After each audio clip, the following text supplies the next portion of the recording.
That's what you said, boy. In record time. We ain't even got to take it to midnight. It's already on. That's why y'all keep losing. That's why y'all keep losing. That's why look like they no more losing, baby. Yeah, but what exactly did you win? You keep asking us that, bitch. You know what we won. It's blue in this bitch. It's blue in this motherfucker. It's raining. Hallelujah. It's raining blue. Oh, everywhere. What y'all win? What y'all win? How would your life better tomorrow, man? Great, it's great because I get to come and laugh at your big sour face. That's fabulous. Win. Absolutely. And it's a face at that. Yeah. Cause I it's get real that. Big Medea looking ass. Hey, Omari. Hey, girl. Got no shame like Omari.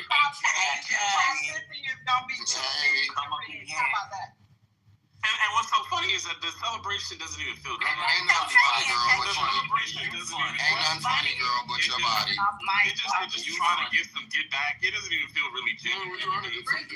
It's just hilarious just to listen to. Breaking news, Monday Madami is. Your mom is in. It's no surprise, but Madami is up for New York. So go right ahead, losers. He's probably going to be there for one term. I like hearing you whine. Y'all let it whine. Y'all let it whine. Oh, now, just like your one-term ass president. Take your L, bitch. Take your L and go cry, bitch. Take your L, bitch. And that bitch go home. Girls, you can't be mad. Right, because you can't. Take your L, bitch. Right, but what did you win? Answer your back, Janet. I'm trying to get that. I tried to. Mike, I'm not answering any questions, sweetie. I'm celebrating. I'm not answering any questions, boo-boo. Yeah, girl, go sit down. I'm not answering any questions from losers. Loser. I'm not answering questions from loser girls. Sorry. It's not happening. Also, breaking news.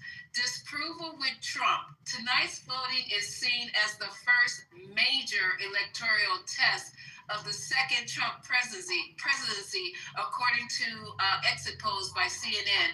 The majority in the exit polls disapprove of President Donald Trump in the four closely watched contests. Everybody who's coming out that's being polled said that they're doing this because they disapprove of what the fuck Trump is doing. Now go get those polls and so we can go over them.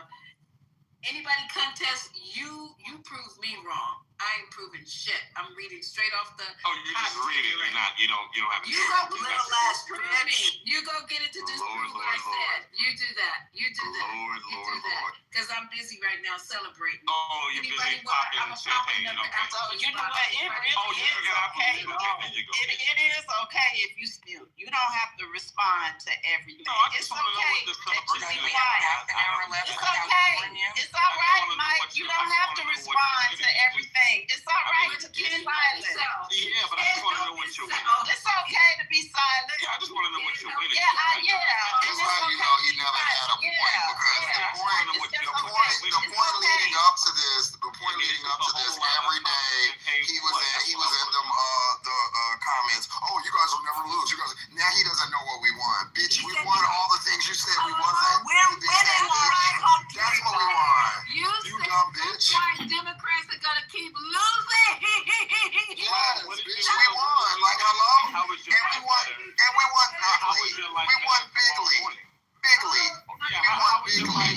How was your life better? My life is gonna change. I just told you. I get to Mine is your big polka-dotted face.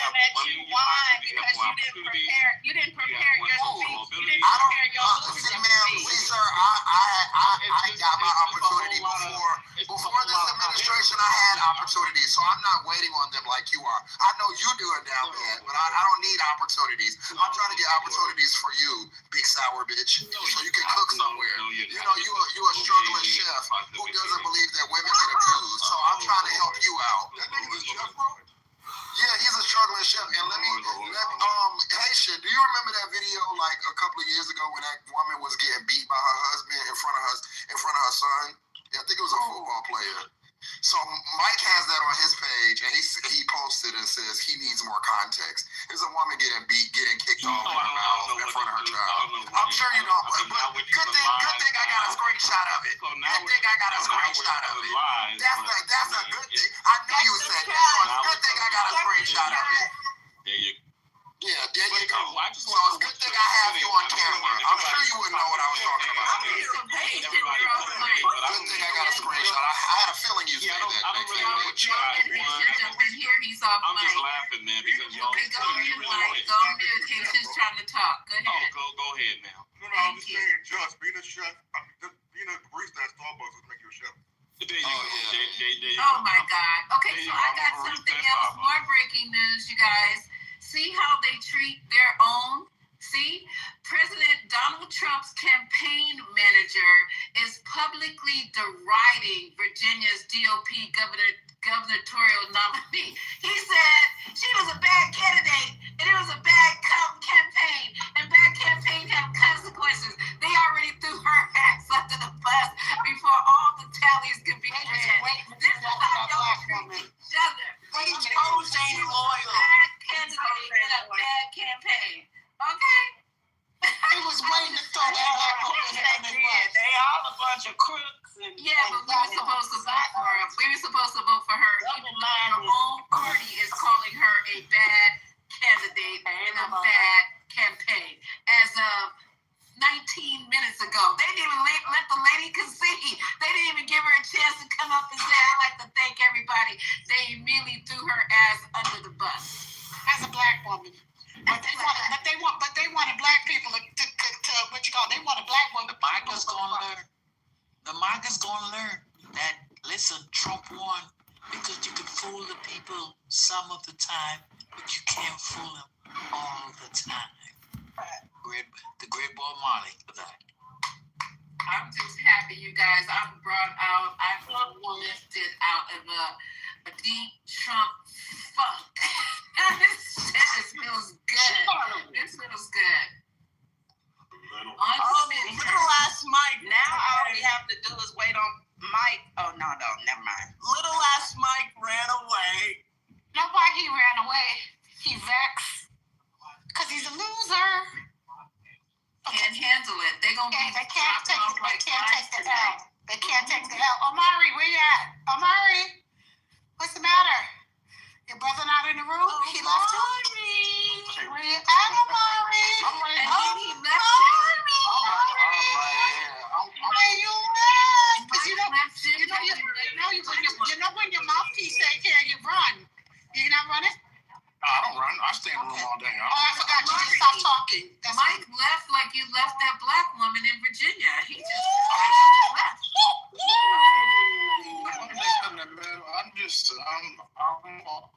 Look, I'm over here about to. Trying to swallow that vomit. I'm over here. He's the runner. He's a track star. For work. So You don't want to run when you got it's 6:30. run. So. Oh, now you running? Oh, don't run. No, I'm still here, but if you have a question, just ask. So, Remember all that winning? Where all that winning? Where all the winning? Today's your day. Look, I'm not going to take Today is your day. Celebrate it, live it up, enjoy it. I'm not going to try to ruin your celebration. And breaking news, as of 40 minutes ago, Trump is at the White House looking at the results. They said he's changed his plans and he decided to have a private dinner in his residence as the results come in.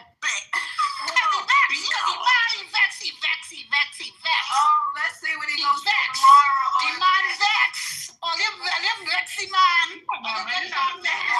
Because earlier today, like meaning like 4 hours ago, Omari just got through saying, this is why the Democrats never lose and you won't win today because people like you are in the party. That's what you said, Omari.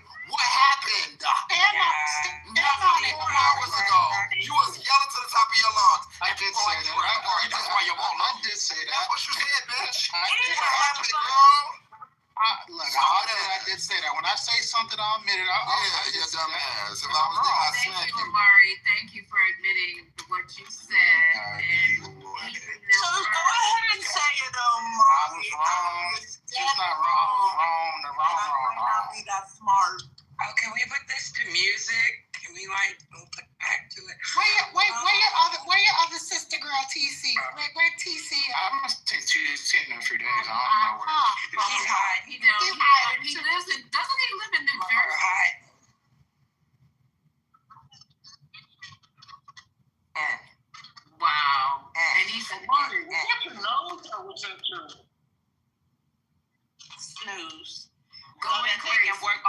talking points. Yeah, If but you want to know what they're gonna say, just go watch the Fox News in the 100%. morning, Oh, and they're gonna be repeating what they say. 100%. They need to run away to figure out what their lines are that they're gonna fucking repeat. That's They where don't have TC half a brain is, cell and that's to where do Mike it. is now, because he gotta go get some new stuff to say.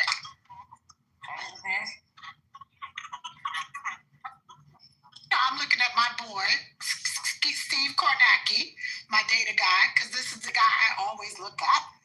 And I just want y'all to know that what I'm looking at says that Mondami is the projected winner at 60%. That's what it just popped up live on my screen. Breaking news, Mondami is the projected winner. I don't know about y'all, but right now Praise it's the Lord. projected winner. I know a lot That's of what- New Yorkers it just are gonna popped be up. mad. It just popped up. But, okay, so I just want y'all to know in New York City, kudos to y'all. I just Thank want y'all to you. know. Thank Kudos you. to y'all.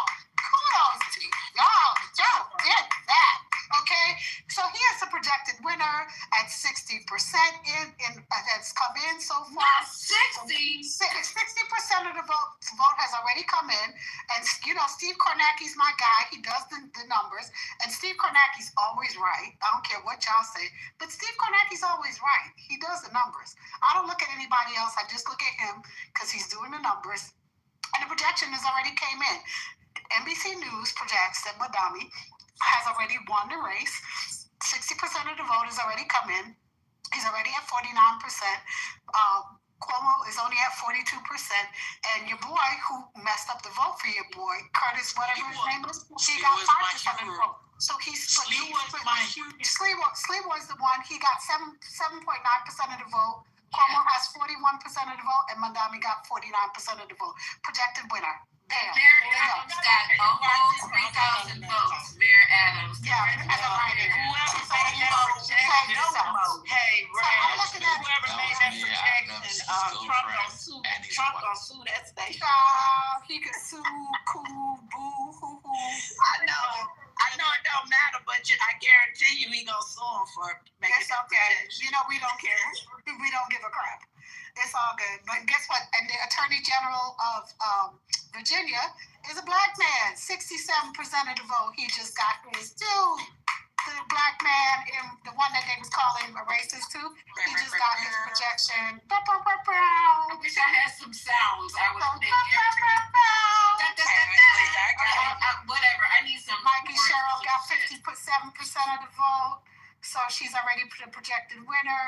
So yeah, we went all blue tonight, y'all. Just want y'all to know. I also want you guys to know that I'm gonna keep saying what Spanberger said. Tonight we sent a message.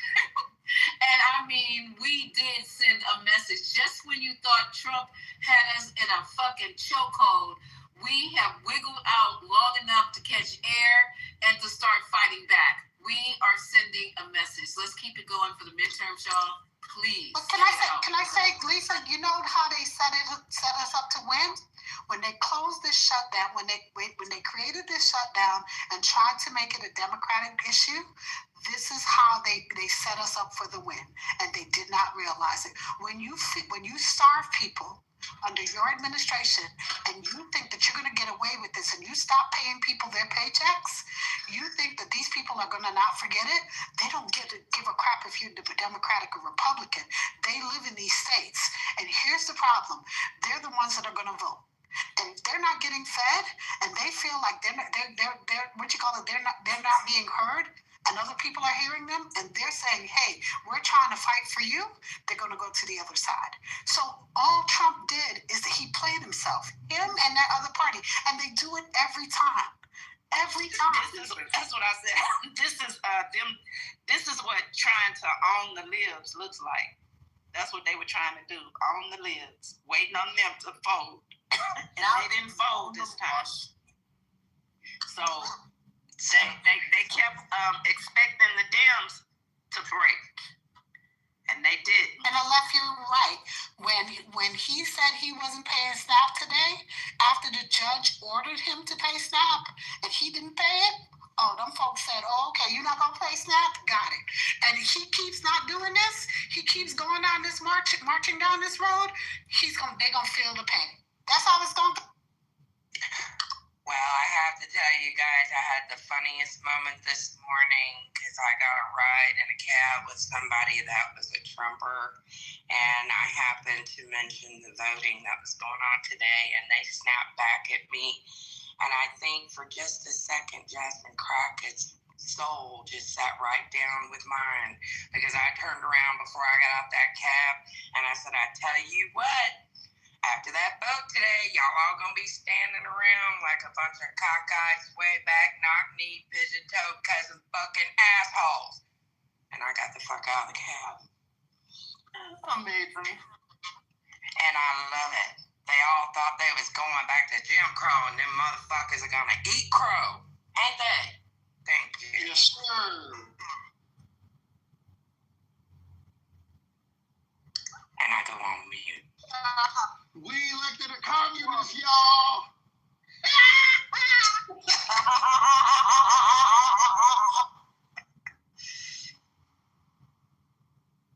That's all I got. Oh my God! After The so biggest city in America is a communist nation. after so much bad news.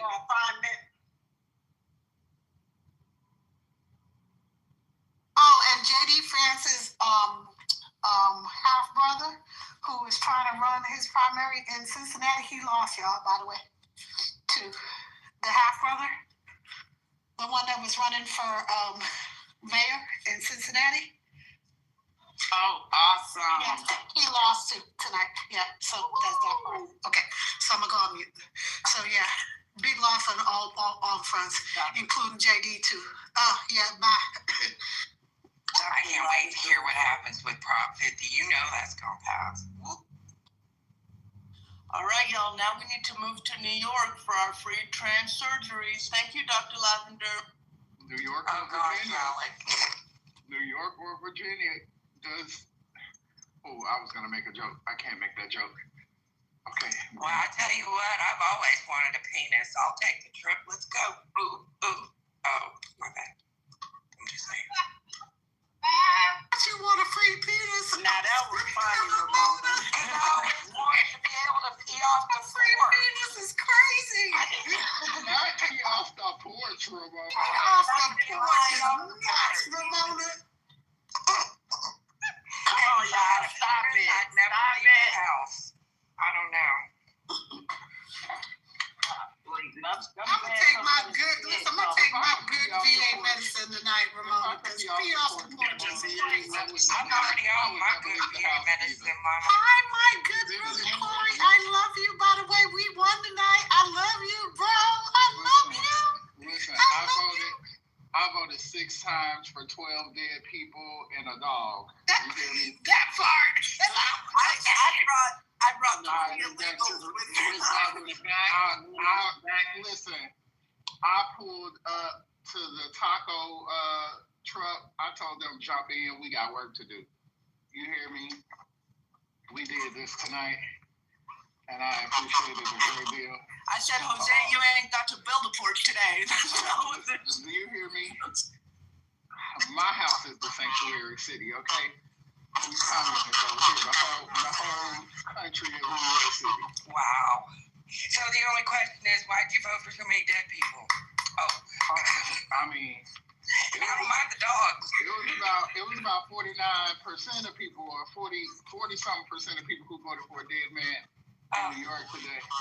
Well, they might rather have them than what they had a choice of. I mean, I don't know what the fuck they thought was gonna happen with Andrew Cuomo. He was a dead man walking. I know, right? That part. Like, who wanted this Dusty touching people all over in a I knew. Yuck. So they're reporting that this is the highest turnout in 3 decades in New York City for a mayoral race. That by the afternoon, 1.7 million people had voted. Oh my God. And the highest number close to that was in 2021 when 1.1 million people voted in total. I knew it was going to be high. I didn't know how high it was going to be. When Jordan and I went, we were in there. It took us all of 5 minutes to vote. But, you know, they did this thing that if you were a new voter, you know, they saluted you and everybody clapped and shit. We were in there 5 minutes and it was like 3 people who it was their first time voting. So I knew the turnout was gonna be high. I didn't know they was gonna kill it like this. But you know, everybody wants communism. Obviously, you know, some people want fascism. People fed up. Communism. People And fed you know up. what else, Corey? You make a great point. Those new people, Yeah. it makes them understand your vote does count, right? Yeah. So get out and vote. Two of the people who came in, 2 of the 3 people who came in as new voters, one of them was older, but the others were like just 18, like this is their first time being able to vote. Praise God. And so they voted. So, you know, Andrew Cuomo. Yeah, I had heard the young people. I said this earlier. I don't know, how stupid could you be to get on a debate stage? They ask you, well, bro, what did you do wrong? How did this happen? And your response is, it was them goddamn millennials and Gen Zs. It's their fault. What? I just got the number, Corey, and the number that they said that voted was 75% under 30. I literally just got the data number from NBC. 75% under 30. 75% under 30. That's crazy. That's crazy. I knew that. I said that. Under 30, yeah. 75%. Yeah, 75%. Yeah, I'm Steve Kornacki's numbers. You know, I trust Steve Kornacki. It's his numbers. Yeah. Even young people that voted for Trump are pissed off. I mean, I hear it. I get it. I've been kind of had my head down. I wasn't really tracking a whole lot of it, but like I said, we walked in there and I was really surprised that like in 5 minutes you had 3. If that train kept going all fucking day across the city, I'm interested to see what the numbers are tonight in total. So it says 55% of the people on the exit poll, the cost of living was their biggest reason for voting. 55% was the exit poll. You know, all those people at the end of last year that were going, can I change my vote? What's tariff? What's natural? What's birthright citizenship? All them people gonna be casted blue votes. You know that's right. Well, then Yes. we still got tomorrow. We got to see what happens in this damn Supreme Court case tomorrow. Shout out to them. Yeah, I've been gone, you know, and I had the little cow on my PTR for a little while, so I ain't seen y'all. Did y'all discuss Mike Johnson's comments about the filibuster? No, not yet. Before you do that, Corey, before Corey tells us about Mike Johnson, let me do my due diligence. Everybody, welcome to the 420. And guess what? We won. It's blue like a motherfucker up in here. And then also my next phrase for the next month or maybe more. Tonight, we sent a motherfucking message, and this is quotes from Spanberger, who just won, okay, over that horrible, I don't give a fuck what color. Y'all ain't gonna get me entrapped in that shit right there. Oh, we didn't vote for a black woman. We voted our platform, we voted what reflects our mission on this earth, and I don't care what fucking color, and I'm definitely not going over to Republican when she sounded like a crazy person the entire time. Y'all got us messed up. So congratulations, Blue. Let's keep it true, Blue, for the next, what do we got till midterms? How many months till midterms, y'all? Don't lose We got momentum. 1 year. What, 12 months? Oh, shit. Okay, so we got work to put in. We got work to go.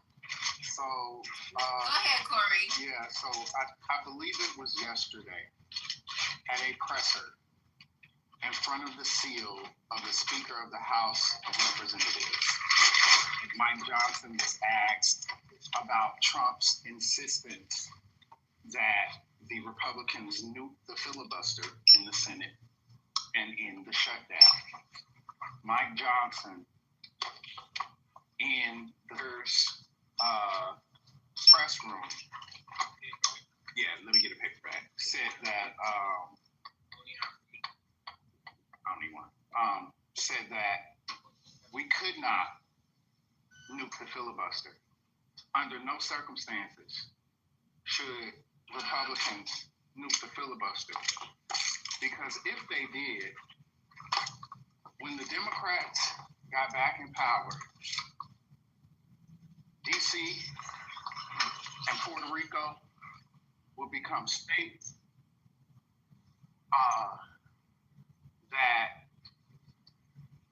what else did he say? Puerto Rico and DC would become states that they would roll back gun rights, put Second Amendment restrictions in place, and Republicans will be a permanent minority in this country. And Democrats, that was the other thing. And Democrats would have 4 more Democratic senators in the Senate. That was what the Speaker of the House said publicly to the country yesterday as to why we couldn't get rid of the filibuster, because Puerto Rico and DC gonna become a state. There's gonna be 4 Democratic senators. They're gonna put restrictions on the Second Amendment, and Republicans will be the permanent minority, political minority in this country. We did not need him to waste public time telling us that bullshit that we already know. No, I think he did. I just got a breaking news from Malcolm Kenyatta on my alert. We have just retained all of our Supreme Court justices in the state of Pennsylvania. All the Democratic seats in the state of Pennsylvania, Supreme Court justices have been retained. I just want to let you know. Thank you. That fine man and his husband. Breaking news. Donald Trump hasn't posted on social media in 4 hours. So when Mike P was asking what we've won, that's what we've won. 4 hours of silence. It's good to see you. And they said that Donald Trump has canceled. I'll let you go, Corey. I'm sorry to step on you. No. He decided to have his dinner in privacy tonight. He canceled some type of dinner he was supposed to be having, but instead he wanted to have his meal in private during the election. Okay, that was a joke, but real breaking news. No, that's true what I just said. No, what I said was, that was true, but real breaking news. Dick Cheney died. Did y'all know that? He died. Yeah. He didn't even announce it. No. What a day. What a day. By P, I mean urine. You know? But to the response to him wasting time with saying that, I don't think it was a waste of time. I think he just gave any fucking Democratic leader with sense across the country the ad to run for the next 3 motherfucking years. That's the ad. Pair that with Mitch McConnell saying... I agree.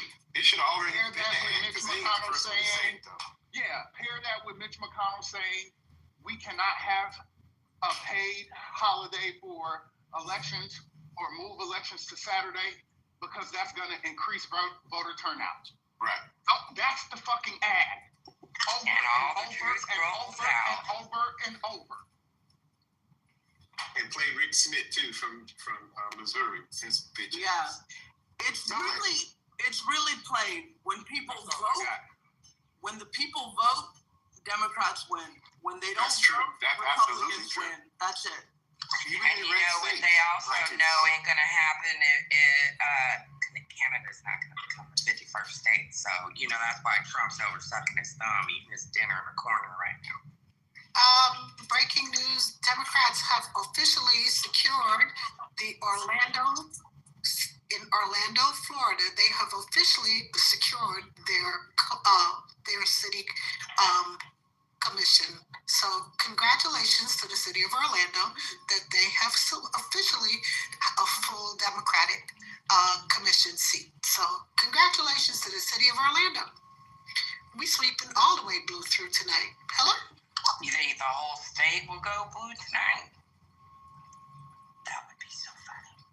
I don't know, but right now I'm just rooting for everybody that's blue. You know how they say we rooting for everybody that's black? I'm just Blue rooting for no matter everybody who, blue. Mama. That's it. That part. That part. The Black don't crack Latino- and blue no matter who. The Latinos of New Jersey have came on home. The Latinos of, one second, Corey. Yeah, the Latinos of New Jersey have decided to come on home. That whole community, I think that's Passaic County, New Jersey, has returned home because they realized that they voted for their own demise. I don't want to Can't find half No, their family. no. They're scared they might lose half their family when they woke up. No shit already, right? Yeah, well, They tired of ICE now beating everybody ass and grabbing everybody up. Okay. So, They may have voted for Donald Trump, but he did them one better and gave them a plane, so they better start voting different. I'm just happy, you guys. I'm so freaking happy right now. Tonight, we sent a message. I would keep saying that all day, today, tomorrow, next week. We sent a fucking message. And this is a referendum on Trump. I don't care what nobody says. This is a referendum on Trump. This is a referendum on what he's doing to this country. This is a referendum. And next year, if y'all let me down, referendum on Project 2025. Did y'all, where y'all friend EBTC at? Oh, Lord. He ain't got See, no I chicken. was looking for EBTC earlier, but he ain't come here yet. Oh, damn. we found the one way to let Mike. We didn't even have to throw Mike out. He left on his own. He gave up. He was mad. Whatever. Mad, big mad. He'll get happy in them same pants that he got mad in. He'll be all right. So it shows you also, I didn't know that, what's his name came out, Musk and Trump both came out to, I don't know who actually Musk endorsed, but Trump and Musk came out urging New Yorkers, they wanted the New Yorkers to vote for Cuomo. But Musk didn't spend no money this time, though. Trump. But Musk didn't spend no money this time, though. You see, running out. He's running Hold up. cash. But Musk ain't spend no money this time. You see the difference? Musk said, I'll say some things. Well, But Musk said, won't be my money this time. Oh, okay. right, because he didn't fuck around with those tax credits. That part. He's fucking up his road. Well, his name and Trump's name obviously didn't mean a damn thing in New York. So If y'all don't have stock in U-Haul or what's the other moving company? don't say that. Don't say that. Penske. Don't Go say on and buy it that. up. Listen, go on and buy it up. Because you think they're going to be leaving it closed? Because You know what? You better go and buy stock in Glad. It's my Glad bags. we're moving. Buy your So stock. Hannity, I'm buying my stock tonight because they say everybody moving, so move. I'm gonna tell you, like Ludacris said, move. Get out the way. Didn't you say that, Divine, that all the corporations were finna be New York? I'm hosting moving parties. Anybody need a host? I can crack. Time they ain't moving a darn I piece. look good. You know, y'all can pick out my uniform. Whatever you need. I'm trying to get me one of them apartments that's available for One of them stabilization apartments. Hello? Hannity just said it on Fox News that his phone is ringing off the hook and his friends are calling him from New York and telling him that they're scared and they're moving. So ain't nobody Listen, Get a bit scared. listen, I can drive. Move. Get I out can the way. drive one of them 18-foot U-Hauls. I did it on the Pennsylvania Turnpike. If you could drive there, goddamn it, you could drive anywhere. If these people need moving services, I give it to them for the low rate. Hello? Get the fuck out. I'm Goodbye. looking to move too. We communists over here. I will remember People's you. Republic of New York City. Will you remember me?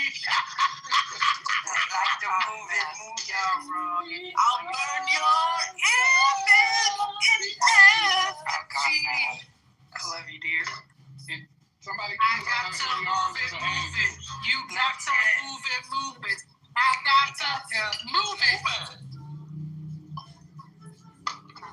Y'all ping them all in. I don't care. Ping every last one of them because Grocery prices this going is the down. day that the Lord has made. Okay. Grocery store. Rejoice in it. Yes, ma'am. Hallelujah. Thank you, Lord. Amen. Hallelujah. You're gonna be able to pay $1.50. A Muslim communist from Africa. I love it. Wow. Muslim communist from Uganda. Hold on, we gotta say it right. From Uganda. Uganda.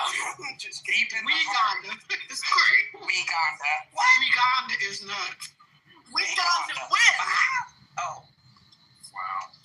This is trash. Ain't nobody, like my grandma said, ain't nobody mad but the devil.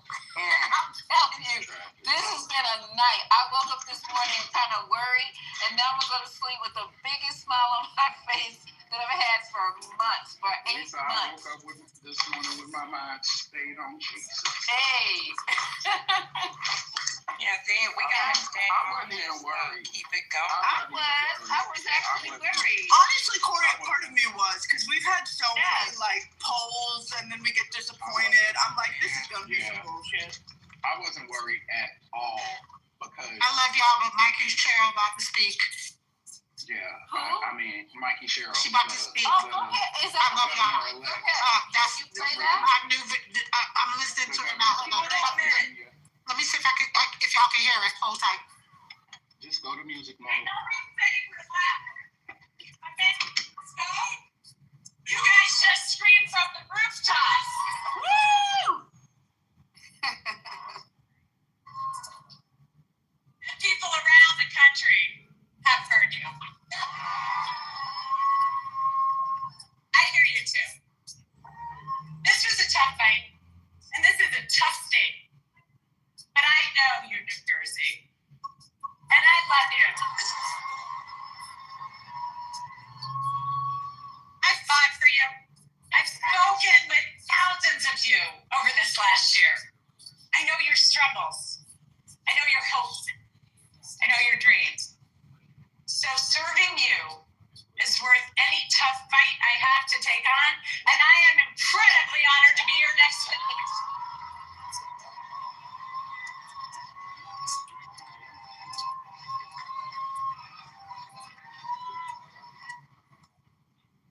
When I was 18, I raised my hand and I swore to defend the Constitution. And that moment defines me. It taught me that leadership means carrying the weight of other people's hopes, standing firm when it's easier to bend, and always putting the common good above personal gain. And I know how hard it can be to serve in these times. And I just got a call from Jack Chittarelli, and I want to recognize him for stepping up.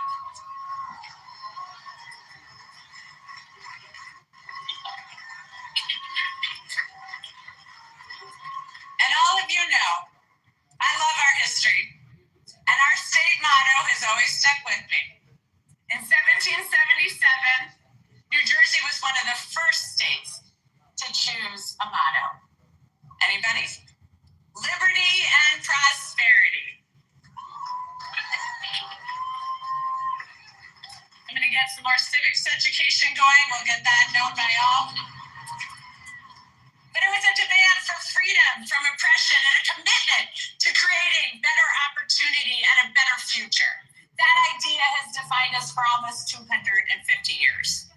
We fought for liberty at the crossroads of the American Revolution, turning the tide for our young nation at the battles of Trenton and Princeton. We offered prosperity as we built the nation during the Industrial Revolution. We've been the cradle of scientific discovery, inventing everything from the light bulb to the laser. Liberty and prosperity. I've seen the genius in that motto over the last year because both are essential in our democracy.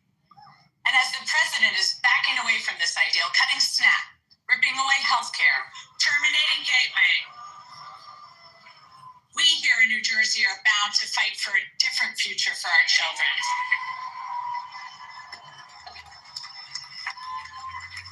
We see how clearly important liberty is. We know that no one in our great state is safe when our neighbors are targeted, ignoring the law and the Constitution.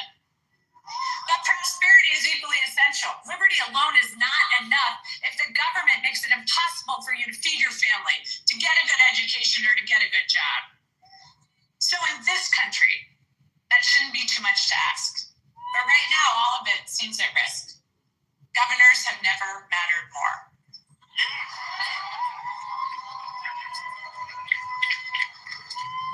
And in this state, I am determined to build prosperity for all of our citizens. And I've heard from thousands of you about what liberty and prosperity mean to you, what it's going to take for your family to thrive. So I hear you, Newark. I'm going to work with communities from the ground up so all of our neighbors thrive.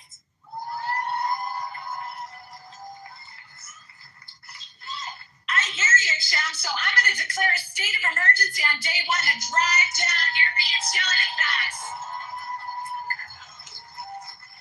I hear you, Westfield, so I'm going to make sure our kids are safe online and schools have the resources they need to address the mental health crisis. I hear you, Jersey City, so I'm going to hold government accountable, balancing individual liberty with collective responsibility, ensuring people are safe, healthy, educated, and free to pursue their dreams. I hear you, New Jersey. Good government doesn't just manage problems, it solves them.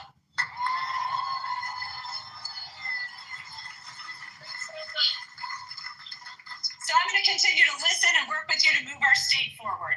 Because I have learned so much as I've traveled our state. Our innovations, our businesses, our inventors and entrepreneurs have amazed me. But it's the people that have left the biggest mark, especially those who are fighting for prosperity for their entire communities. I was moved during my block walk in Trenton with Shanika. She spoke so passionately about the promise of her city and her neighbors despite the challenges. I love the group of young men from Monroe who've been hard at work on this campaign. They want a seat at the table and they're ready to fight for their future. The little girls who come up to me to say that they're going to be a governor or they're going to be a president. It reminds me of my own belief that anything was possible. Akeem's team, who worked their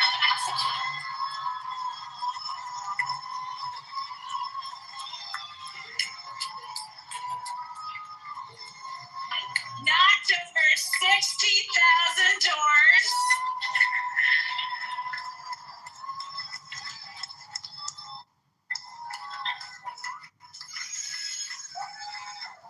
Akeem told me these are not the kids who will succeed in Trump's vision of this country, but they will in mine. The men and women in labor.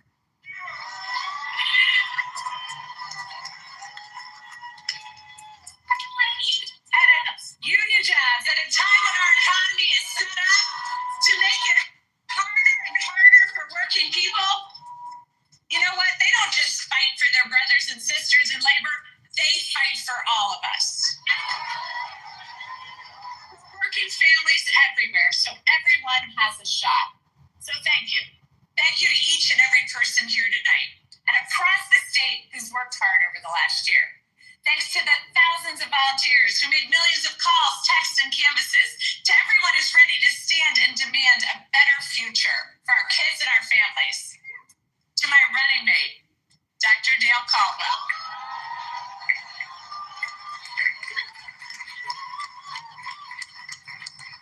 You've already served our state so well, and I'm proud to have you by my side as we embark upon this new chapter for New Jersey.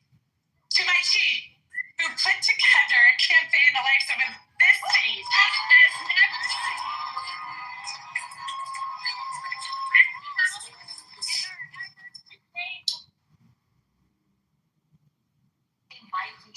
So that was her delivery speech, guys.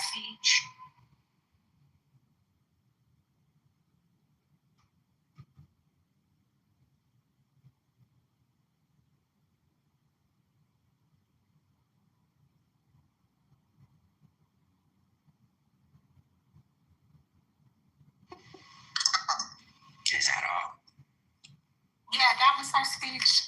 So anybody that does not know who she is a former prosecutor. She also was a former Navy helicopter pilot, and she is now the governor of New Jersey. She was very multi-faceted. She really ran and stood on looking at people. She really targeted young people in New Jersey, and she was not playing games. They doxed her records, her Navy records. What's his name? Pete Hegseth was a nasty human being, that disgusting human being. He helped Citarelli take her records and doxed her records, her Navy records, and took her Social Security number. There wasn't anything in her records that were bad, but it was just the fact that he doxed her records. Privacy, yeah. Yes, which was disgusting. You can't even get into my DD-214. That part. Shit. Yeah. Right. Yeah. So I'm gonna go on.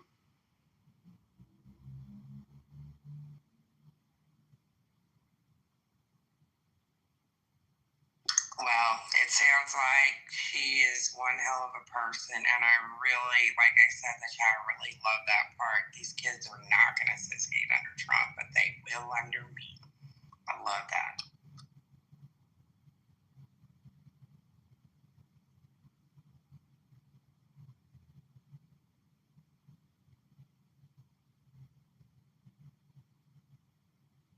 I think we just have to really hang on to this win and carry it forward and keep moving forward, you know?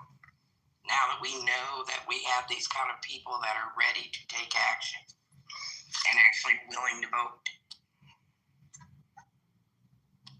I think it's up to us as now. I think people realize now, as far as Congress, we can't give in. We just cannot give in to the nonsense. We can't give in and just sit patsy and let them just do whatever they want, and just let them do whatever they want to us, which is what we've done before in a lot of these fights. And start to show that these people don't play right, they don't play fair, and they don't come to the table and do things in a righteous manner. They just don't.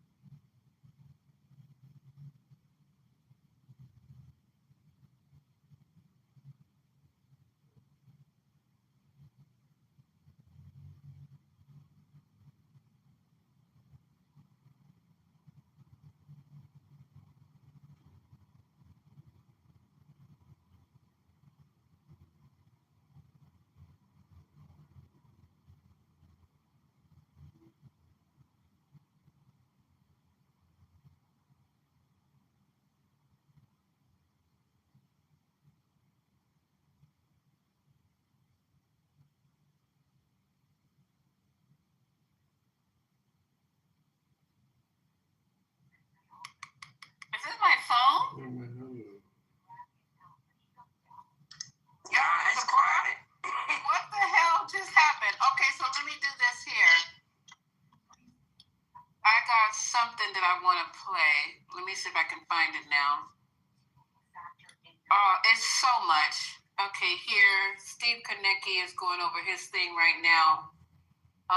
Let me put my glasses back on, y'all. I had a clip I wanted to play, now I don't have it. Oh, okay. Go down and get something. Y'all done partied out that fast. Don't put it out right now, because we still have to call New York. New York is already called. Oh, yeah.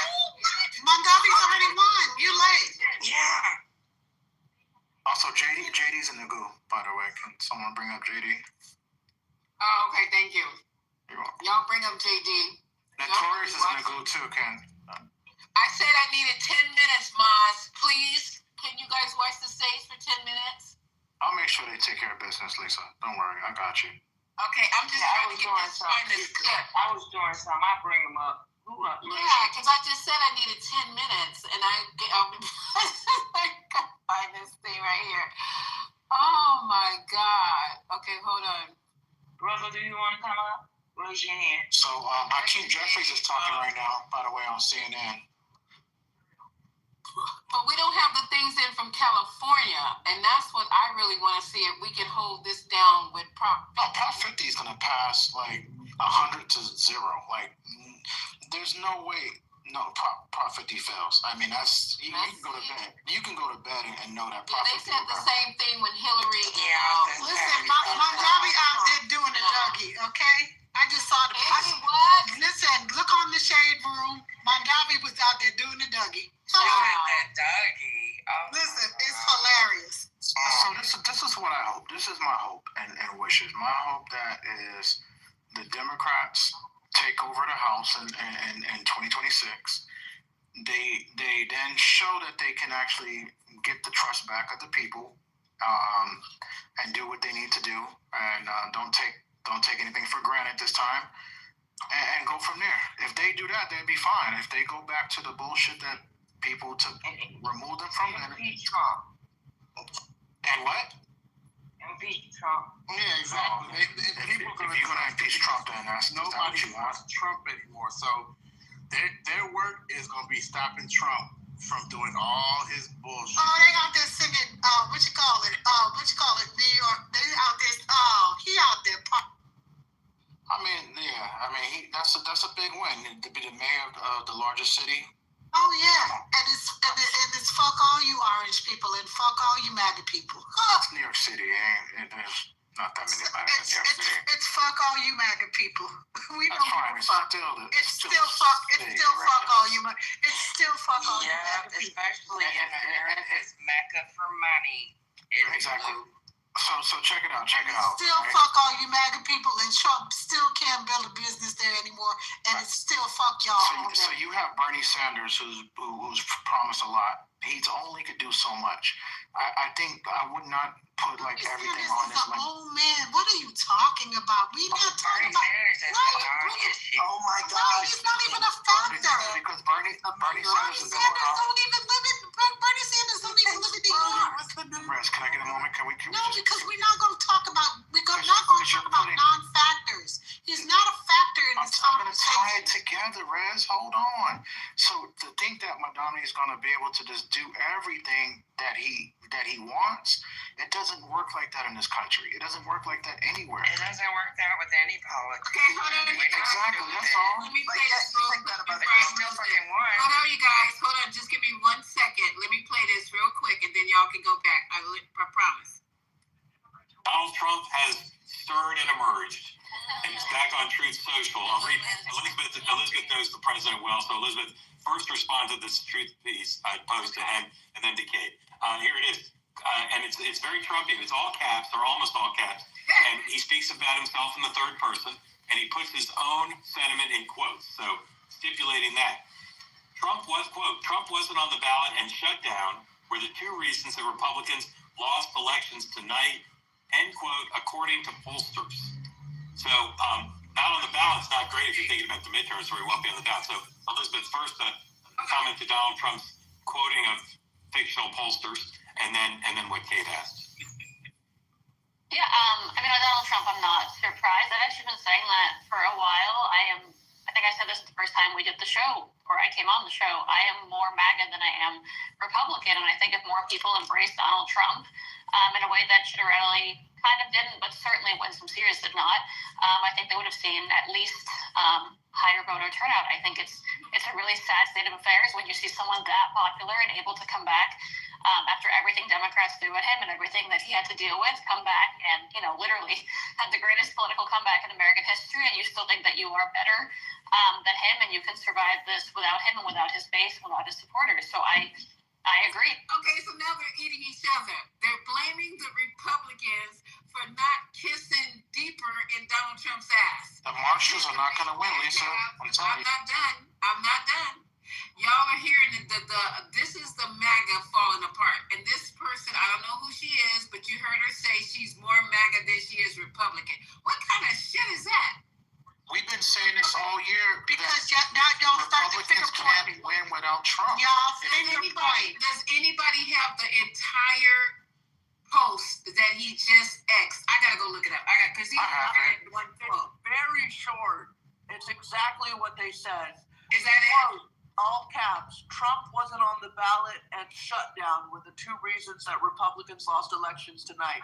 End quote. Not caps, according to capital P pollsters. He also put the 60 minutes of interviews. It's kind of a weird thing to say because I guess he wants, because obviously Trump was on the ballot in terms of people responding to the climate and whatever. So I guess he wants the story to be, hey, this isn't my failing, but it obviously is. His voters, like I would not have went out and voted tonight to vote for Republicans.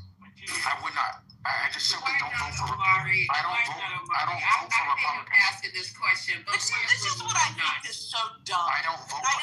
Here's the thing. I actually believe you. I actually do think that people come out for Trump and they're not going to come out for other Republicans. Why I think it's dumb is he basically does the wish list of what all the other fucking Republicans want. So why is he so fucking special? What's he doing that's not what any fucking Republican He's would the king do? of the North. Show some respect. Hey, bottom line is, you sound hella goofy talking about Trump as the king of. You know what, you guys? That's why you always gonna keep losing from now on, because I'm allowing y'all to get up here and show how really goofy and silly that you sound. It's all because of me. Y'all should give me, where's my Cash App? Because of me allowing these people to come up and sound like they do every fucking night, and me having to take medication just to allow them to be there. Y'all owe me.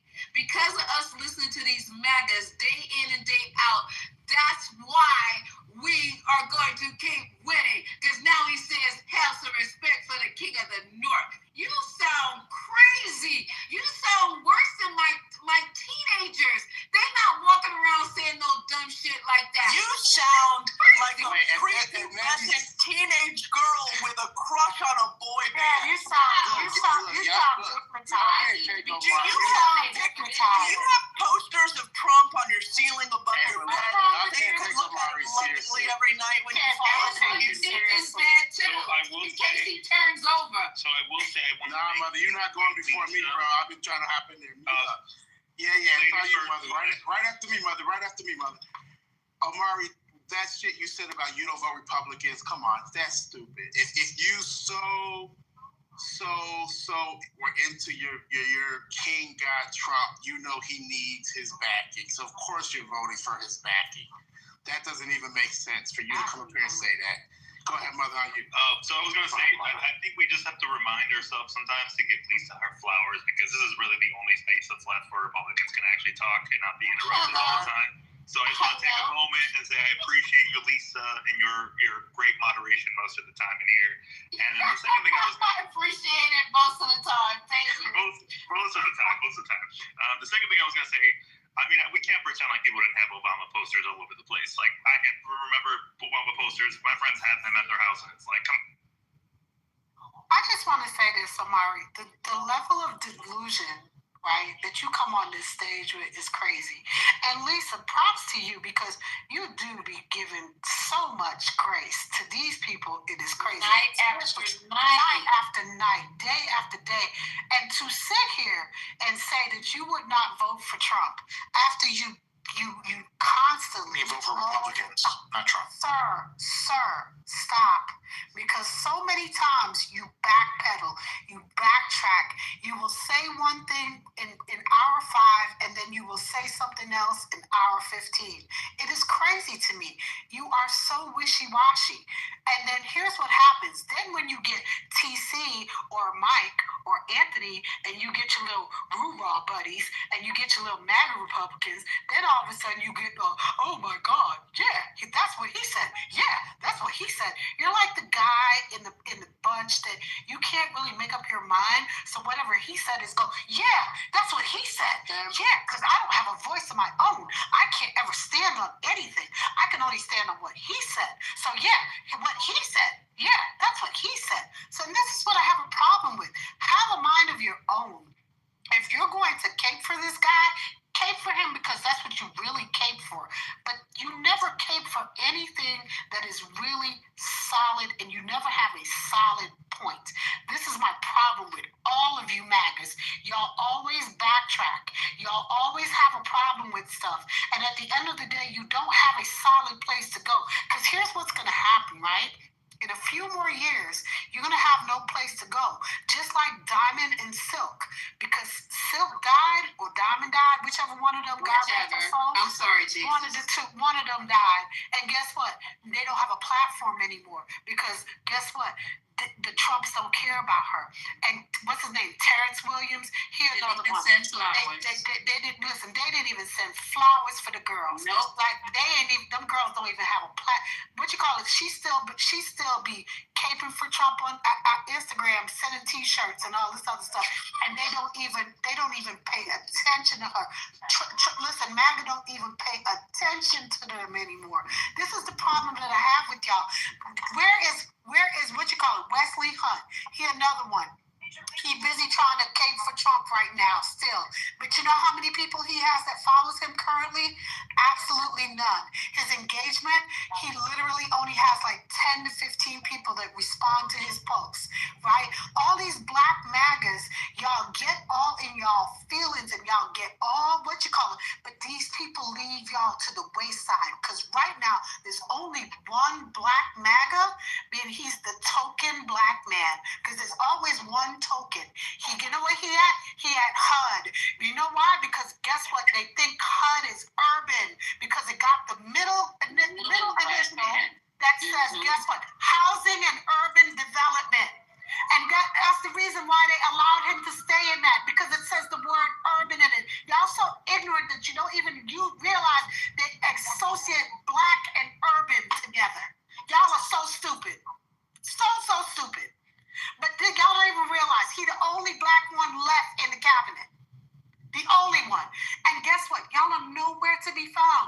At any time that they want, when they do another Martin Luther King, y'all gonna be stepping and fetching because they're gonna invite y'all up there in January when they do Martin Luther King's holiday, because they're gonna step and fetch y'all and they're gonna put y'all behind the rope and they're gonna give y'all McDonald's and they're gonna invite y'all and then they're gonna send y'all back on y'all little merry way. When they need y'all vote, they're gonna pull y'all back in again and they're gonna say, yeah, little black maggots, come on back here, come step and fetch for y'all.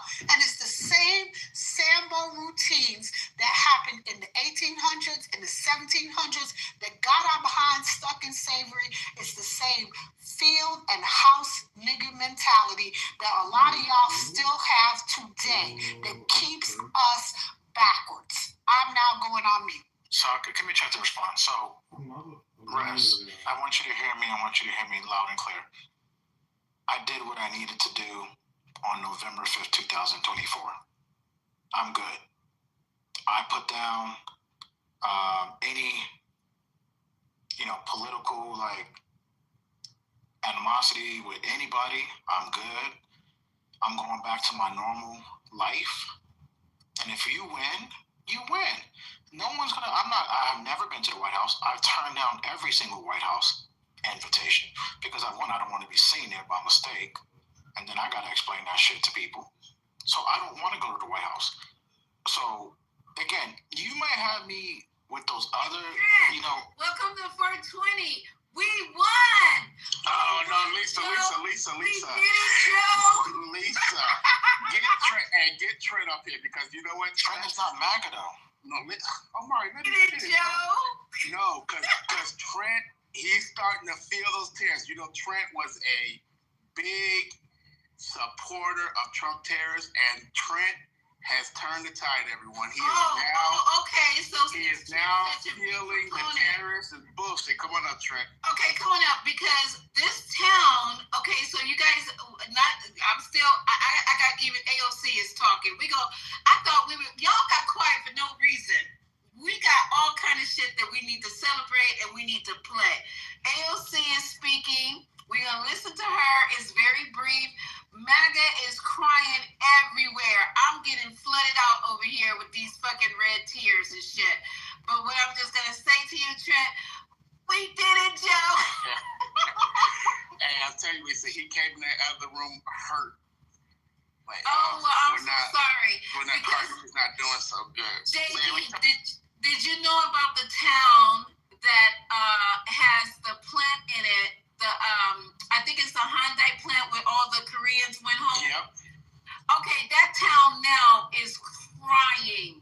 They are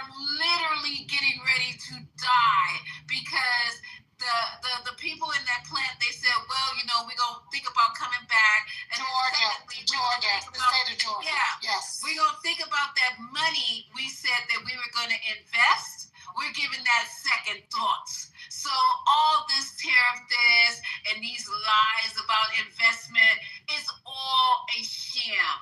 Okay, come on up, Trent. He's scared. Now you know I'm waiting. That was Biden. That was a Biden. That has been a good Biden, sir. No, Biden's the one who actually helped get that Korean plant here. Trump fucked. Yeah, and y'all fucked it up. What's your point? Yeah. So and that y'all wasn't fucked Trump. it up. And y'all fucked it up. What hasn't Trump fucked up? And y'all fucked it up. And y'all fucked it up. Y'all fucked the whole Hey, thing look, up. boy, now you got people like Trent, who's, in the car industry, who came on this stage every day to explain to us how these tariffs were good, how's it help, and now you should hear this man's voice. It defeat, like, damn. That's because they're hardcore. They're not like me. You know, rest on wishy-washy. It's not nothing. Rest on wishy-washy. I just don't really care. It's not wishy-washy. No, I'm in California. I live in You are wishy-washy. I live in Cali. I don't know about Canada. Hold on. You're missing my point. The point is Trent is actually in the car industry. So the shit that he caved for is now affecting him. Okay, maybe the shit you voted for hasn't affected you yet. It's fucking coming, right? Because we already know after, we know Trump is sitting in the White House shitting on himself right now. And who knows what he's going to do to retaliate against all this bullshit. And it will be coming. And I already know, and I already start to see the bullshit. I see this thing with Mexico, because I think he's going to see what he's doing to lose, what's happening with him losing the Hispanic vote. It's evident he's now losing the Hispanic vote. And now you see him wanting to go fight the cartels in Mexico. Let me tell you something. That's more a tactic, because if you really pay attention to Hispanic people, especially from Mexico, they actually like the idea of Trump going in there. So, I really, I'm sure we want Trump to go attack the cartels, but at the same time, it is in his favor politically, because there are a lot of, like I said, Hispanic voters that want that to happen for that country. But anyways, let's just see the crazy tactics that he's about to do. Like this shit in Nigeria with the whole Christian Muslim thing. That's bullshit. We all know there's minerals, and it's an interference with what China's doing there. I mean, yeah, let's just see. But you know what? Let's continue. This is a good thing. This is a blue wave. It's a small thing that we needed to happen, and it is happening. People are reacting to not just the government shutdown. They're reacting to fucking Trump and his fucking administration as a whole. This isn't just about the government shutdown, and this is not just about his interview he just had at 60 Minutes. I've been hearing people say that this is a reaction to all of his bullshit.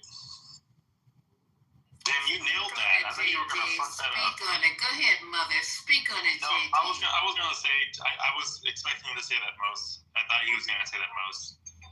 Like Latinos would not be a fan of him going after the cartels. I actually agree with your position that it is. No, it is. I see it because I've been looking at it, mother. I've been watching a lot of people that have started to turn on him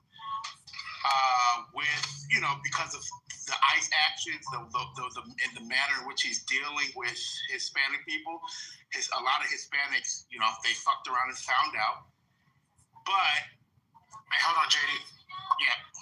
AOC's talking about the government shutdown, but never mind. No, I got AOC queued up. I got her queued up. And then also Mandami, wait till we hear his acceptance speech, y'all. Go get you a glass of champagne if you're able to drink. Go get you some sparkling cider, like I have, if you're not able to drink. Whatever you need to do, come on, you guys. The people who went out and voted, thank God for myself, thank God to the young people in my house who are eligible to vote, who put in their vote for this person who's now going to be the mayor of New York. Thank you to the 75% of the under 30 that went and voted. Yes, I love y'all. Yes, I just and we're love gonna y'all. have, and you know what, Riz? This is what we're gonna have to do. This is our future of having these people who are out of the box, who are not playing by the same old worn out guidelines that we had. Shake this shit up. We need to take the same chances. What happens when we get in there? We just gonna pray for him. We're going to pray for him that, God directs his steps and he does the right thing for New York. But we can no longer have these old guards like Cuomo. I mean, he was good for COVID, but he fucked his own self up. Nobody did that to him. He did it to himself. So here we go. Here we go. So I do think, Lisa, so speaking of AOC, I do think that this makes it more likely she's going to run for president next time around. And I also think, because now I think you have to be careful not to overplay this card. Like, this is New York. This is a very unique state in the country. I do not see Mondami being feasible for anyone, besides from California, for the rest of the country. Like, anyone that far left. I agree, but I'm just saying different tactics, Mother. I'm not saying, Mondami's, because if Mondami and Trump were running, that would be an interesting race, to say the least, because he's an interesting kind of candidate, but I don't think he would work on the nationals as just for New York and maybe some other state. But yeah, that's what I'm saying. Shake the shit up. It's about time. We need some new blood in the Democratic Party. We need some shakeups like they have their shakeups. We got our shakeups.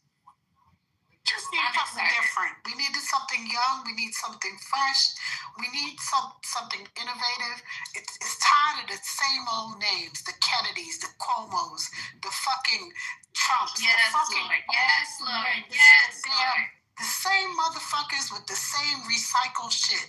Enough is fucking enough. Let's move on. It's time to move the country forward and do something different. That's all I'm saying. I agree with you, Raz. Man, you are seeing eye of effing eye tonight. So Mondami is coming on really soon. They're getting ready. Let me let you guys hear what AOC has, because I have her queued up. Let me put this on pause because we can't hear my TV in the background. And let's see what she has to say. But these MAGAs is mad. And I'm actually on a MAGA station. I'm watching them just, what do you call that? When you self-implode. Okay, hold on. Here we go. And Kate, stand by. Can we take just a little bit of AOC? Is that possible?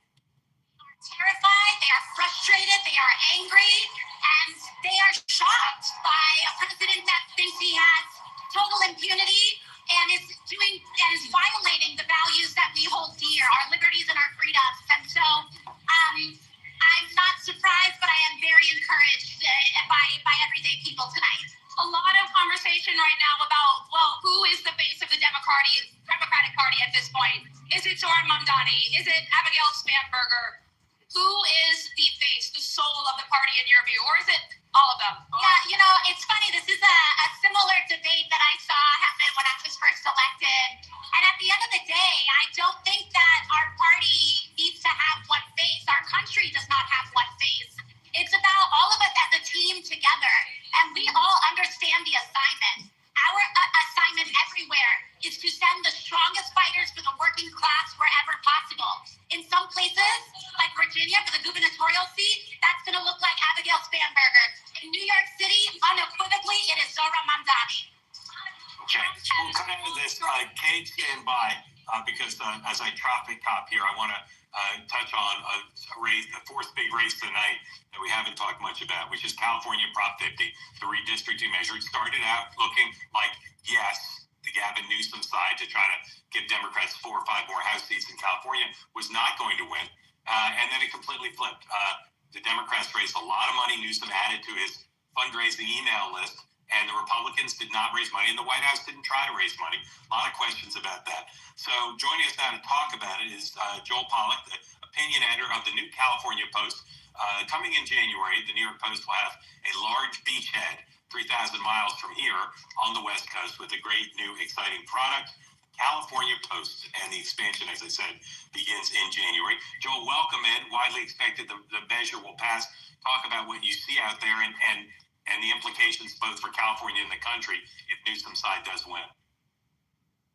Well, it's great to be here, and polls close here in California in about 45 minutes, but the outcome is essentially certain that Proposition 50 to gerrymander California's districts and reduce the number of Republican-friendly seats will pass. And I don't think it's the result of Republicans not spending enough money or President Trump not campaigning. I think those decisions were made after it was clear that the measure would pass. And Gavin Newsom did something in this race that he did in 2021 when he faced a recall election, which was basically to tell the voters of California that this race was fundamentally about partisan identity. And in 2021, when he faced a recall, he said, I'm likely to be replaced, if I get recalled, by someone who's just like Trump.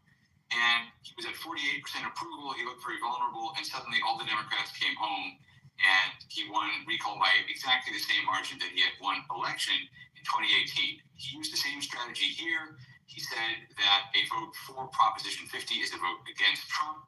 And that was a message to which Democrats responded very quickly. I think tonight's result overall nationwide shows the incredible intensity of the energy in the opposition. These are all Democratic jurisdictions. There are no big surprises here. The Democrats didn't really pick up very much, although maybe in some of the state races in Virginia and elsewhere they might have some turnover. But this is a measure of how intensely Democrats dislike Donald Trump. It might not be a real accurate. This is a HELOC. It looks like a credit card. It works like a credit card, but it's actually an easier way for me to access the equity in my home. With an Haven card, I get an ultra-low interest rate, high spending limit, and cash back with every purchase. Oh, and the best part? It cost me $0 to get. Approvals come in as fast as 15 minutes. So don't wait. Click this ad and see what you pre-qualify for today. I can pre-qualify for that too. Okay, hold on. Sometimes we do get a result called on election night, and I think we'll see that result called probably around the early wee hours of the morning Eastern time. So if it doesn't happen then, it'll happen early tomorrow. Newsom, I believe, is watching from Sacramento, and I'm not exactly sure what his plan is over the next few days, but I am certain he'll make a statement tonight if he can. He wants to get in on that news cycle. He wants to be seen as the man who led this. This is all about positioning for the 2028 presidential primary for him. He wants to show that he can lead the party, he can deliver results for the party. He's not very good necessarily at delivering results for California in terms of policy achievements. He has a very thin record there. But in terms of the party, he has certainly achieved a lot with this because he's put his party in a position to win the midterms in 2026, to take back the House, to respond to the challenge of Texas. And the message from him is going to be all about momentum. We have momentum. It doesn't matter that we weren't facing tough Republican oppositions. We didn't win any red states, red districts, that kind of thing. But this is about momentum, and he's going to sell that message. And he wants people to believe that it was his leadership that led to it. Joel, before Ricky jumps into something, I just want to warn everybody, we do expect Mondami to speak relatively soon, and when he does, we'll of course go to that and take the whole thing. I'm just curious. Okay, guys. Any comments? Well, we know the cheese industry is about to take a jump with all the wine that's going on right now. Girl, please, exactly. And it's red wine. Not to be confused with white wine. We did. We did. So, and this makes Gavin, it puts Gavin, he's right. This, people are going to look at Gavin differently. He's going to be seen as the person who can get shit done. And I think it's going to help him with his bid for the presidency 2028. And I good luck to him. Good luck to him. At this point, by the time 28 comes around, 2028 rather, they're going to be lucky to be getting a position as the county dog catcher. Say that again, girl. After this mess. For the people in the back seats, by the time this shit's done and over with, they're going to be lucky to get elected as a dog catcher. Yep. This mess, y'all, Amari, all you other Trumpers coming up on stage, because when you start denying people something as basic as food, what were you guys thinking? What did you think was going to happen when people are listening to other people crying about eating in the fattest country on the planet? He thought they were going to get some cake. Well, look, Lisa, if you and Rez could probably tell you this if she wants to be honest, that the Democrats in the generic ballots, had the advantage, and they still will have the advantage going into the midterms. Early on in Trump, hold on, Ramona. Early on, Democrats started to see gains in places like in Florida and different districts around the country. They were winning, flipping seats. Just nobody was paying attention. They were small gains, Omari. We didn't have any advantage. Actually, we were neck and neck in the polls. And here was the thing, right? We didn't gain anything. We were actually neck and neck in the polls for a lot of things. We were gaining small advantages here and there. I'm going to back my big sis up right up there who just said this, because apparently you didn't hear it. So it takes 2 ears, right, and 1 mouth to close to listen. So here's what I'm going to repeat what she said, okay? Hello, again, we're going to try this again. When you don't feed people, when you tell people you're going to take their insurance and quadruple it, when you turn around and people are not getting paychecks, right? TSA workers, people that are essential workers. Right now, airports are being literally ran by people who are on their 3rd week of not getting paychecks. These people are voters. They are voting. They are your voting blocks. They are tired. They are going to food pantries every week. They are tired of this shit. They don't want to hear that this is a Democratic shutdown because they know it's not. We are in the middle of enrollment, open enrollment. I said this a week ago on this damn stage.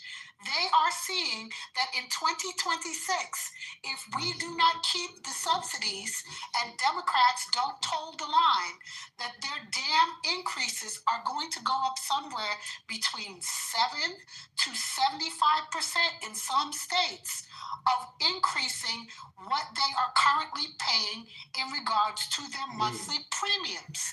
People they cannot afford it. So they are going to have to decide on whether or not having health care or paying their rent or having a car is going to be the choice, or putting food on the goddamn table.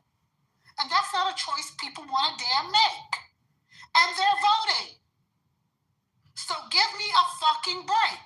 We are 35 days into a fucking shutdown. You caused this shit, MAGA. This your fucking fault. You need to fucking own this shit. I'm tired of this shit. Own your shit. And people are not going to continue to deal with this shit. And y'all want to keep playing fucking games and keep letting this shit go on and on and on and on. The longer people go into hardship, the longer this shit continues, people are going to keep fucking voting like this. You keep kicking the can down the fucking line. Because they're telling Democrats, hold the fucking line. We do not want to be without the subsidies. We cannot afford to choose between medication and having a roof over our fucking head. Give me a fucking break, Omari. I'm going on mute.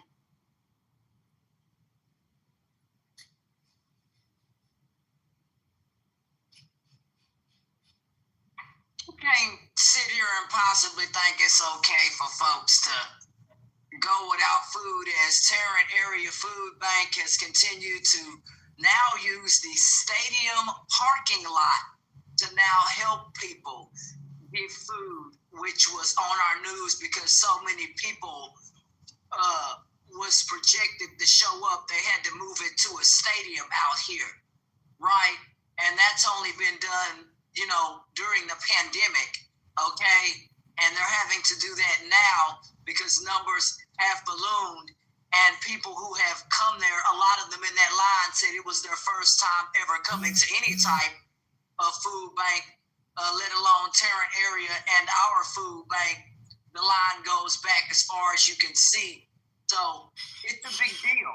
And you cannot sit here and have people going without the very basics. And you Republicans voted for this mess. You choose to blame the Democrats on closing the government or whatever, and it's not the Democrats' fault. It's your fault while you folks go on vacation. Literally, they went on vacation, and you're not doing your jobs, and you have control of the House, the Senate, and everything, And when you have control of everything, that means you got to do something. You can't sit here and do nothing. Stop blaming other people. Get this stuff open. And the airport was an absolute mess as well. Somebody I know had to fly, and they said it's really bad. So, and if it continues, you folks will be waiting hours probably to catch a plane if this continues at this rate. That's what he said. He said, I stood there for hours, and he said, I just felt like just giving up. That's how long the line was, man. And I think he said he got a hotel for the night because he wasn't going to stand there. If you didn't get a hotel, you're going to be standing in them lines. Open the government, man, Republican.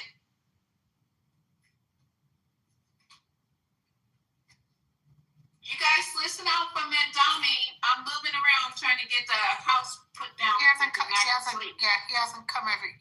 on yet.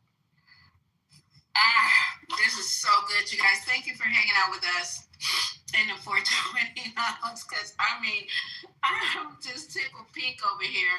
I'm gonna finish. Our polls close in California in 9 minutes. I already voted out here in California earlier today, so. And I wonder what you voted. Oh, yes, Y-E-S. Stop playing with me. You already know what the hell I voted. I voted yes.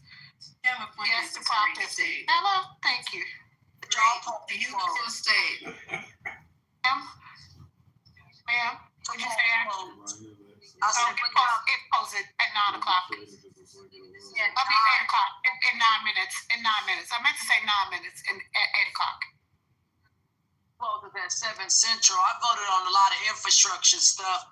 The jail bail reform or crap like that, I didn't vote for that. I just went against that kind of stuff. But the infrastructure and water project, I'm for that because I don't want to wake up one day and can't have water coming out of my faucet that I pay for. That'd be pretty bad. So I voted on a lot of infrastructure. We need it out here badly, real bad. And I'm ignoring the chat. But bottom line is where some people's IQ isn't high enough.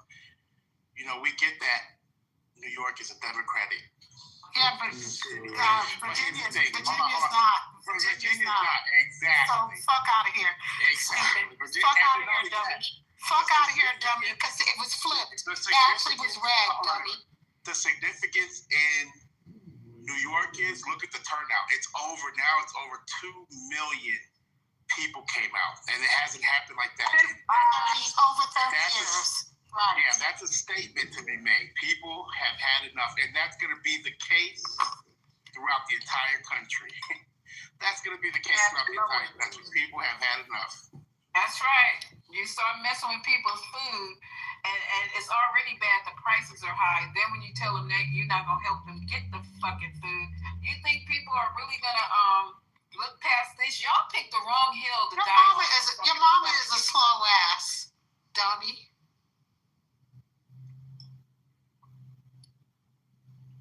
Okay, so let me just read a little thing here, and then we'll listen to a clip, because we're waiting on Mandami, because that's going to be the accepted speech of the year. Barack Obama, this was 2 days ago, though, but it still is worth reading. Obama, quote, I did warn you all. Obama reminds everyone that he cautioned against Trump before his re-election, but they ignored. On Sunday, the former president of the United States, Barack, made a rare appearance at a rally in Norfolk, Virginia to support Abigail. So we got our president supporting our people, but y'all just ignored your candidates. He says, Obama endorsed Spanberger in his speech. He also took the time to discuss the current American experience under the Trump administration, which is not looking particularly bright. As Barack Obama criticized Donald Trump and his dictatorial tendencies, he humorously remarked that he had warned the public about the possibility of such a situation arising. However, he also acknowledged that he did not expect things to spiral this out of control as they have. He stated, let me go down, he stated, it's not as if we didn't see some of this coming. I will admit it is worse than I even expected. but I did warn you all. You can run the tape. Additionally, Barack highlighted that Trump had explicitly stated what he would do after taking office, yet people voted for him and his Republican allies anyway. He pointed out that these voters had not intended to give up their right to free speech or witness their public health system being dismantled. They were simply frustrated with inflation, rising gas prices, and the struggles of affording a home and concerns about their children's future, which is completely understandable. Barack went on to emphasize that although people voted for Trump, hoping to change these issues, after 9 months, they should reflect on whether any improvements have been made, while noting that things certainly improved for Donald Trump and his family, though. And I'm going to stop right there because I asked a question the other day. If we have any MAGAs who are currently on the patio dining and they want to come inside because the weather's getting a little chilly out there on the porch, come on up. I'm MAGA. Come on up, y'all, because I want to ask the same question, which I did the other day. Now that 9 months, okay, where's the question here? Trump, should they should reflect on whether any improvements have been made in 9 months. But your president they have improved for Donald Trump, is what Barack is saying. So, any MAGA want to comment? I would love to answer that question. I'm MAGA. Okay, sir, you got the floor. Everybody, please stay on mute while we have one of our illustrious guests answer this question. Thank you. My 401k has improved. My property values have went up. My federal taxes are projected to go down. I feel like I've grown an inch and a half. My hair has gotten longer. My life is just overall much happier. I water my grass with liberal tears. Thank you.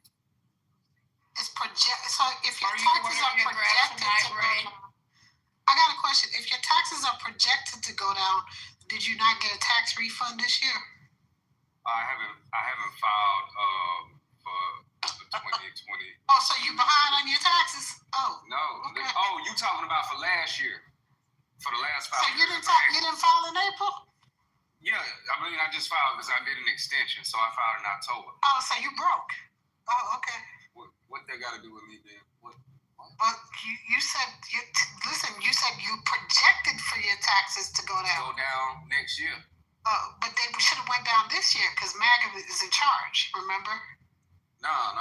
He came in January. It's the new tax bill. This the new tax regulations that came out after he passed the big beautiful bill. Oh, so you're projecting they may go down. You don't know if they're going to go. No, I said I project them to go down, my federal tax. So you don't know if they're going to go down. That's what you're projecting. It's a projection. It's a guess. It's an educated guess. I need to go on. Yeah, you do. Because this is sad. Now, if you're projecting they're going to go down and you don't know if they're going to go down, then maybe you should have thought about your vote. Maybe you should have thought about what you said.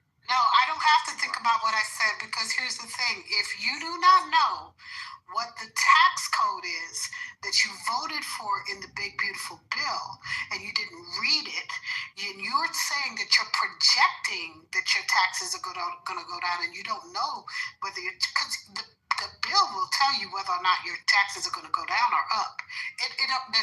The answer's already there, sir. There's no what's the word I'm looking for? There's no trying to guess the answer to the question. There's no trying to guess the answer to the question. The answer's already there, sir. So you should go look and see and go read the tax code, sir. Well, I'm not going to read the entire tax code. I have a life to live. The second thing you said was about me voting for the big beautiful bill. I understand. You voted for Trump, so yeah. Okay, I understand what you meant by that, but if we're gonna get down to semantics, I did not technically vote for the big beautiful bill. You But voted as for I Trump. said, it's a projection. I am projecting my federal taxes to go down. Well, let me know how that works out for you next year. I sure will. But your 401k didn't go up, so I need you to stop that line. No, yeah, my 401k did go up. I need you to stop that. The stock market is up. What did you say, Malak? Well, anyway, as I was saying before, I was so rudely interrupted by Malik. My 401k is up. The entire stock market is up. I do a lot of my investing on my own.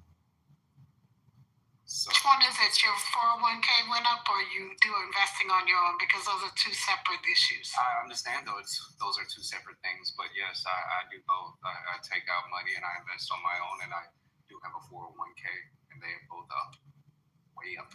Yeah. I'm winning bigly. Yeah. Okay. All right. Okay, Clubhouse millionaire. I didn't say I was a millionaire, but I plan on being one day. So, Ray, how do you feel about our little blue wave we got going on here? I love waves. Me too. I watch people surf, and I think you guys should ride that wave straight into... Right into what? Your butt. Huh? Ride the wave into your butt. Why you gotta be nasty Yeah, he about couldn't it? stay mature for long. He has no level of maturity. That's the problem. He is trolling you. I'm not trolling. I'm straight up mad. I'm in MAGA. That's okay. We'll make sure we provide some puffs for you today, and we'll make sure we'll be stocked up like Diddy on lube when it comes time for midterms. It'll be all right. Diddy on lube is crazy. I'm about to call the baby oil. I know, man. That's what I'm screaming. They gonna need it.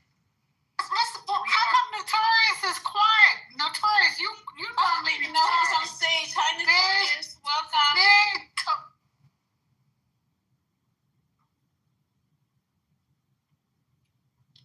Hello? Welcome to our little red rope party. Somebody just said Prop 50 just passed. Yes! No, where? It just passed. I saw it.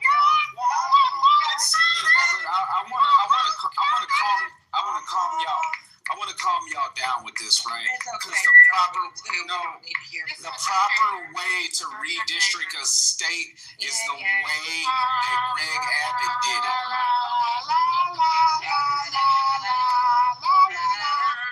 We're not listening. The proper way to do it is the people get to make the decision, and that's why Prop 50 was done, is because the people are doing it, not the governor, dummy.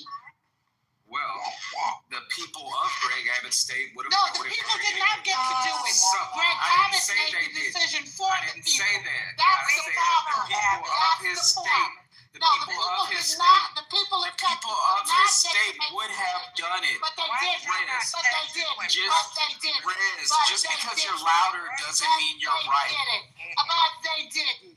You sound like you smoke a pack of Newports a day. Your voice is very unpleasant. We don't need that. Never smoked a day in my life. You're a dummy. We don't need that right now. We're trying to. Never smoked a day in my life. You're a dummy. But she's speaking over me. But to You know, insult me, I don't smoke. That's California. They got a ban on them motherfuckers. So, yeah, smoke that. But and that's just on Prop 50, not Abbott in Texas. What are you talking about? The proper way to do it is just let's do Ray what get you this want to out so he can tell us the proper way to do it. Go ahead, Ray. Thank you. What's your name? Lisa. I apologize, Lisa. The proper way to do it is like Abbott did it. He knew the people of his state would be in support of it anyway. So why waste taxpayers' money and have it on a ballot in a ballot initiative? Was done right, Lisa. Could I say something? It just come across the news. We're getting complaints about polling lines being very long. People people having to leave the lines here.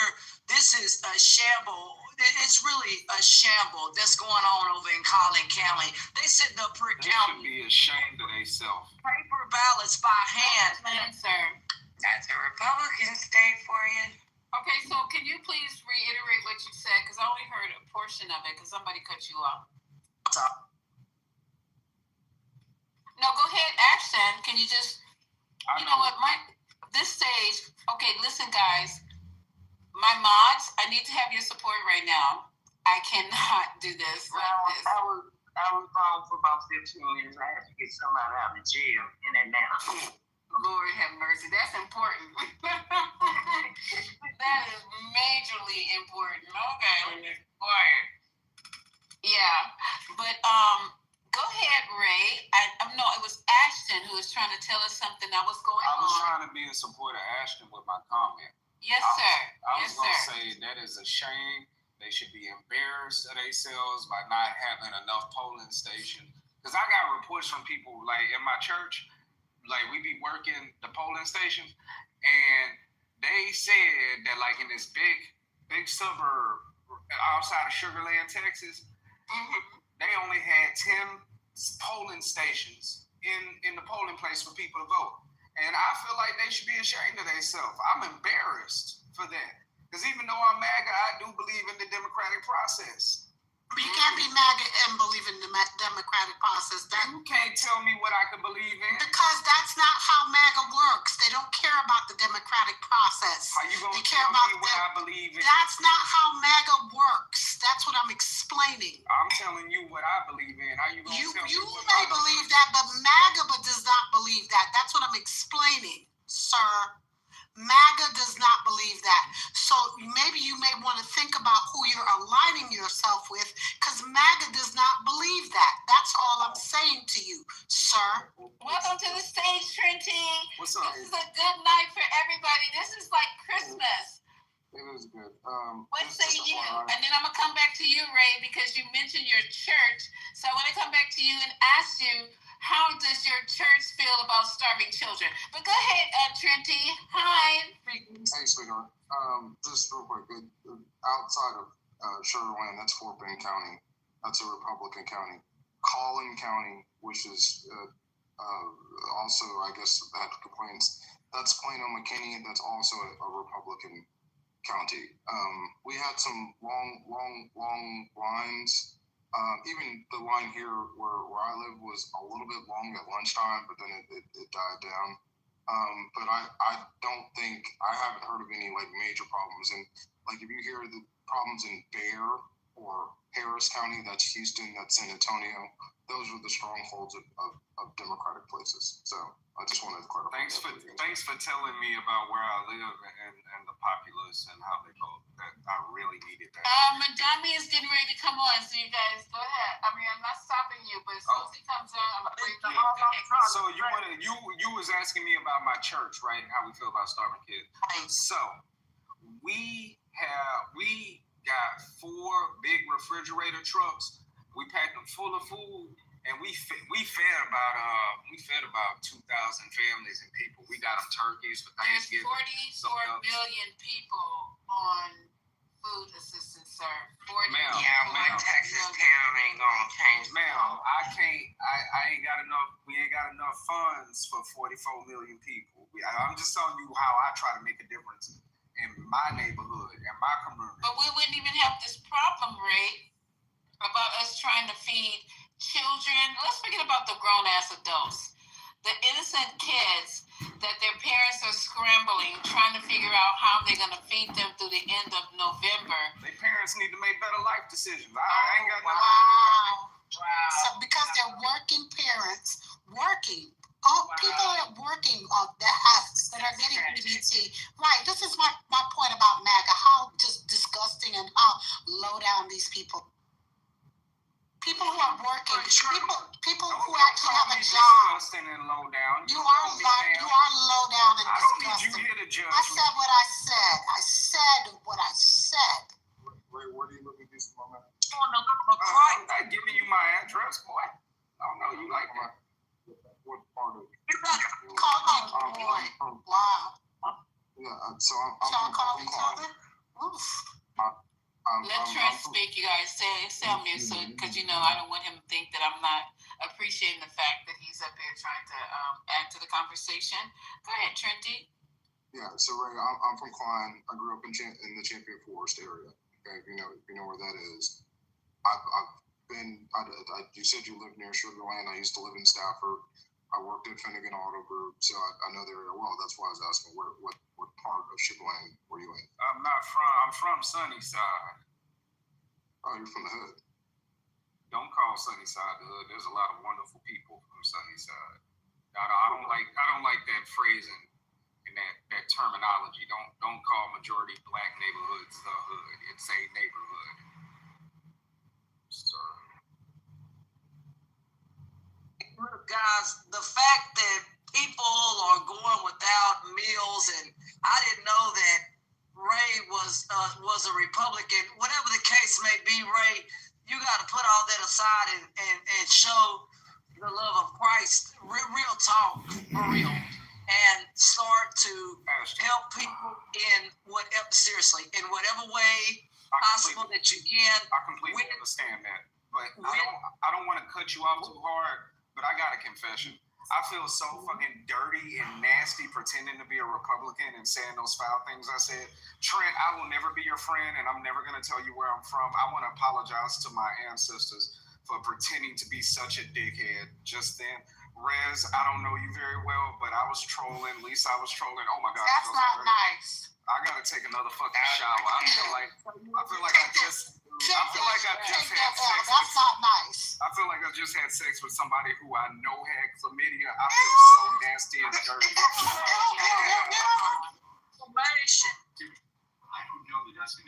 I gotta leave. Trent, I can't leave you offering me your hand in friendship. You cool sometimes, but I would never want to be your friend. You just seem like such an unpleasant person to be around. Like, if I was watching football with you, you'll talk about CTE and breaking ankles and shit. Like, if I had a drink with you, you would go through the process of explaining the history of beer with the ancient Egyptians and Greeks and shit. You could ruin a fucking free fish dinner, Trent. You are like one of the, you're not bad, I ain't gonna say that. But you just seem like such an unpleasurable person who is unhappy with life. You seem like you just sit up and talk about all the bad things about black women. My dummies come after y'all. Oh, damn. Oh, no, it's some other white girl. Go ahead, y'all. Go ahead. I'm keeping track on this. Go ahead. I'm sorry. It's, I'm sorry? I said, where did all the people go? What do you mean? The stage was full when I left. I'm not even looking at the stage. I'm not even looking at the numbers. I am a New Yorker. I'm excited about what's going on right now. This is an open app. You guys are more than welcome to cruise and peruse and do whatever you And I just want to say I appreciate all the Californians who said yes to Prop 50 right now. Thank you to all the Californians who voted yes to Prop 50 like myself. Thank y'all for making sure that we gonna keep our seats because we gonna vote in the midterms and we gonna keep them seats. Hello, so thank God for California, Rez, and the beautiful state it is. And they're always in the leadership on the forefront of what's going on in the country. They're always in the leadership position. So thank God for California and all you good California people. We trying. You know, I'm a New York. California, but you know, I'm doing my thing out here. Amen, you guys. So we're waiting on what's his face to come on. Thank you guys for hanging out with the 420 tonight. As you guys can see, I'm damn near giddy with what's going on, and the blue. And you know what? It's interesting, you guys, if you notice. The actual Dems are not even winning by small margins. They are blowing people the F away. Okay? They're blowing these other people away. I mean, these votes are big. These numbers weren't small. Like, these are like 3 million, 4 million count votes. This won't look like election year votes. These numbers were huge. Yeah. So So when I was speaking earlier, when I said that Mondami is a canary in the coal mine, and Notorious, I don't know if you heard, there is a definite move to the hard left toward socialism in this country. It is happening with the youth, and it is actually happening with the people over 65. So it's both sides. It's healthcare and it's jobs and it's colliding. It is not just Mondami is not a one-off, right? If you look at the polling numbers and where they're at and where people are at with debt and where they say they can't they can't find proper housing and housing costs and just there are so many a convolution of events. I'm talking to Notorious because he's the only one that would disagree. There is a definite move towards socialism, and I think by the end of this decade, it is going to be at the tip of everybody's tongue. You know what? It's something interesting, you guys. I have somebody on my stage, SU, who is actually, obviously, a Trump supporter, right? Am I right in assuming that, y'all?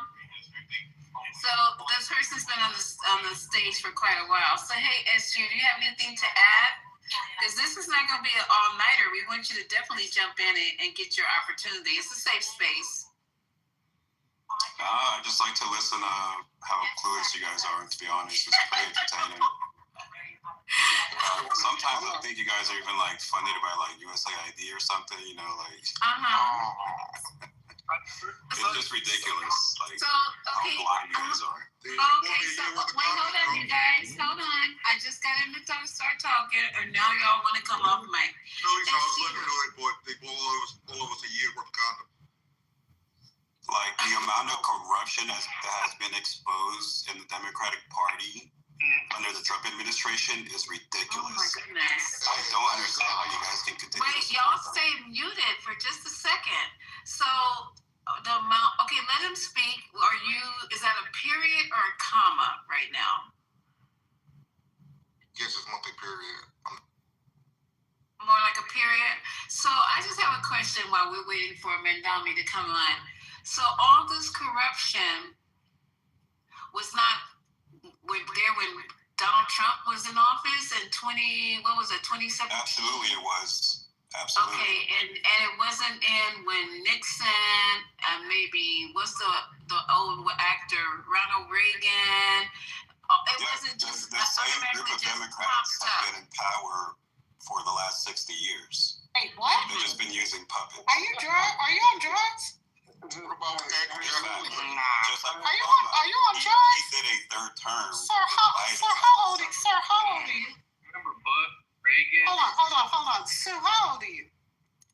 What? How is that relevant? I'm asking as far as age range.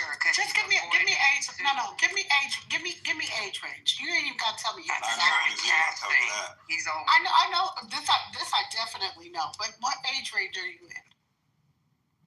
I'm 35. There's a reason I'm asking, because you haven't even been around long enough to actually have been around. But and there's a reason I'm saying this. No, you haven't. You haven't lived long enough, right? You're as old as my oldest son. And the sad part as a young man is that you're so corrupted in the mind because of all the things that's happened. Your brain is fried. You grew up in an era where you played video games in your mama's basement, right?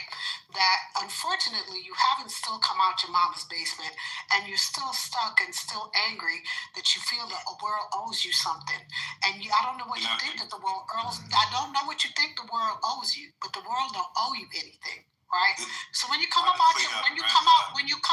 your mama's basement, we can have an intelligent conversation. Oh my God! Okay, wait. And you can talk to I hate to interrupt, my boy. Okay, hold on. Y'all get ready. I'm gonna turn this all the way up.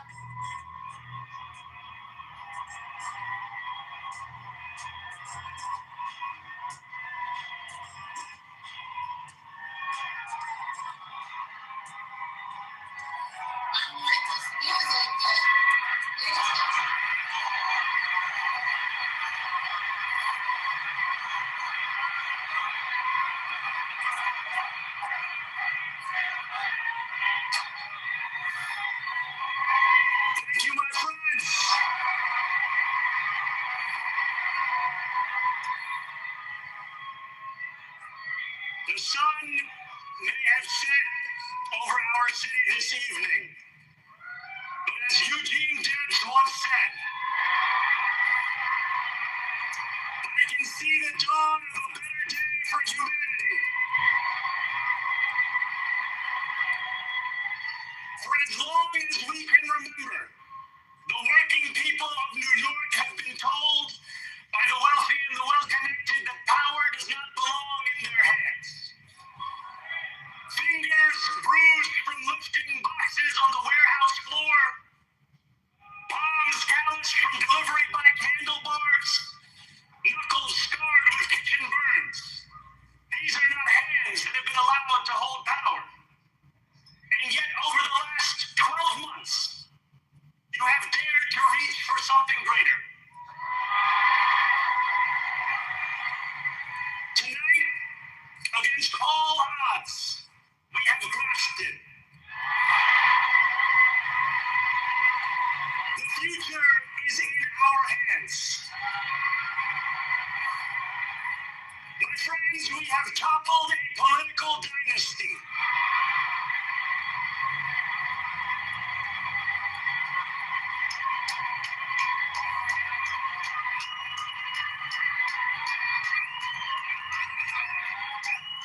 I wish Andrew Cuomo only the best in private life. But let tonight be the final time I utter his name. As we turn the page on a politics that abandons the many and answers only to the few.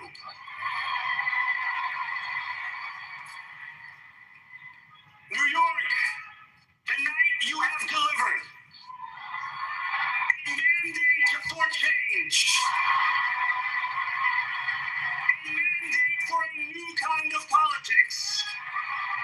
A mandate for a city we can afford. And a mandate for a government that delivers exactly that. On January 1st, I will be sworn in as the mayor of New York City.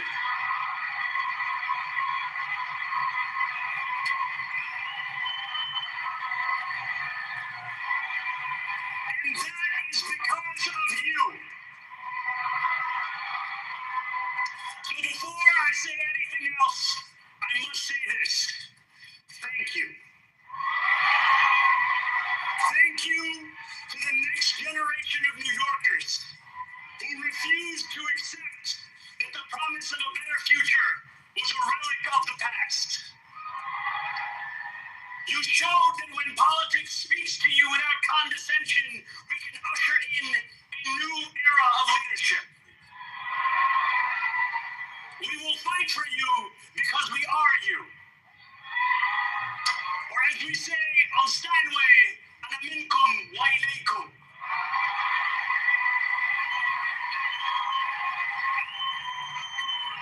Thank you to those so often forgotten by the politics of our city who made this movement their own.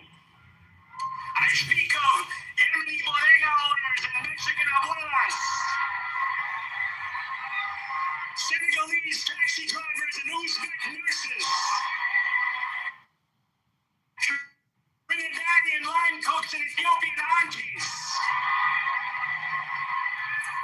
Yes, aunties.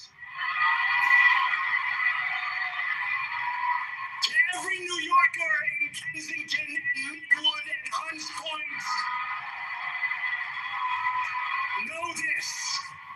This city is your city, and this democracy is yours too. This campaign is about people like Wesley, an 1199 organizer I met outside of Elmhurst Hospital on Thursday night. A New Yorker who lives elsewhere, who commutes 2 hours each way from Pennsylvania because rent is too expensive in this city. It's about people like the woman I met on the BX 33 years ago, who said to me, I used to love New York, but now it's just where I live. And it's about people like Richard, the taxi driver I went on a 15-day hunger strike with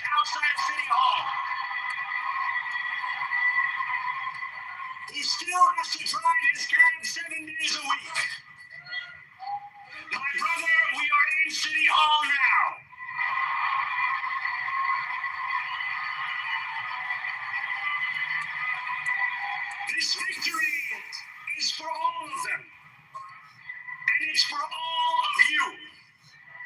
The more than 100,000 volunteers who built this campaign into an unstoppable force. Because of you, we will make this city one that working people can love and live in again. With every door knocked, every petition signature earned, and every hard-earned conversation, you eroded the cynicism that has come to define our politics. Now I know that I have asked for much from you over this last year. Time and again, you have answered my calls. But I have one final request. New York City, breathe this moment in. We have held our breath for longer than we know. We have held it in anticipation of defeat. Held it because the air has been knocked out of our lungs too many times to count. Held it because we cannot afford to exhale. Thanks to all of those who sacrificed so much, we are breathing in the air of a city that has been reborn.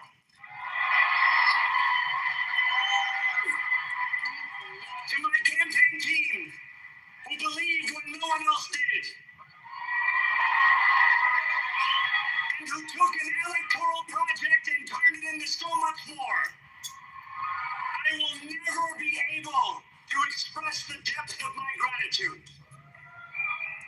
You can sleep now. To my parents, Mama and Baba,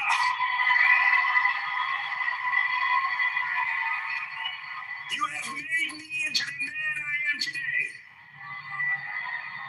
I am so proud to be your son. And to my incredible wife, Rama,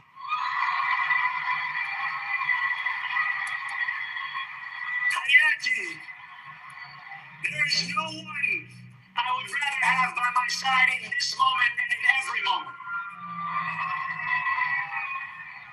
To every New Yorker, whether you voted for me, for one of my opponents, or felt too disappointed by politics to vote at all, thank you for the opportunity to prove myself worthy of your trust.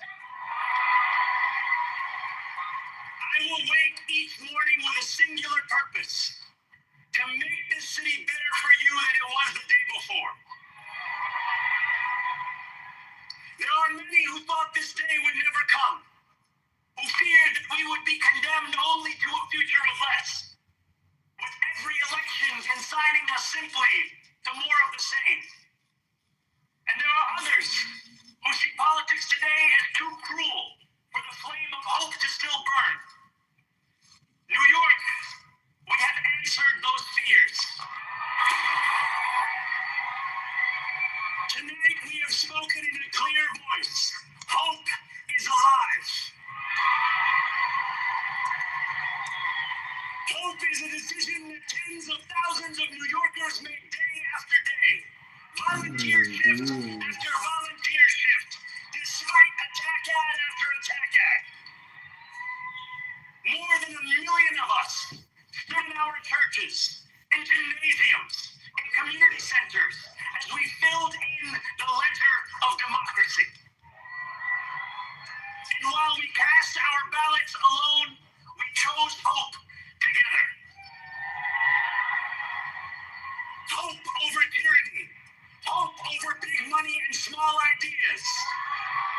Hope over despair. We won because New Yorkers allowed themselves to hope that the impossible could be made possible. And we won because we insisted that no longer would politics be something that is done to us. Now it is something that we do.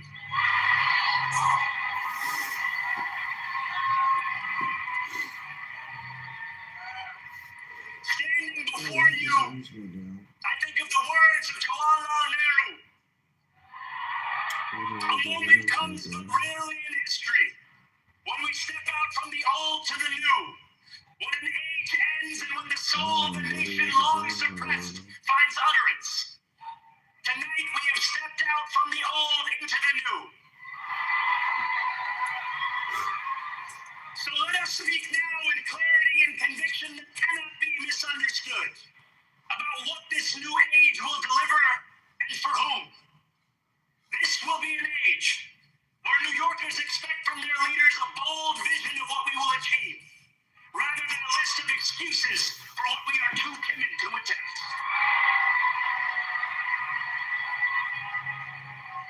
Central to that vision will be the most ambitious agenda to tackle the cost of living crisis that this city has seen since the days of Figueroa LaGuardia.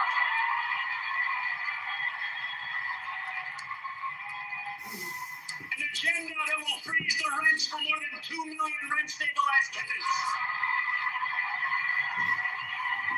Make buses fast and free. And deliver universal child care across our city.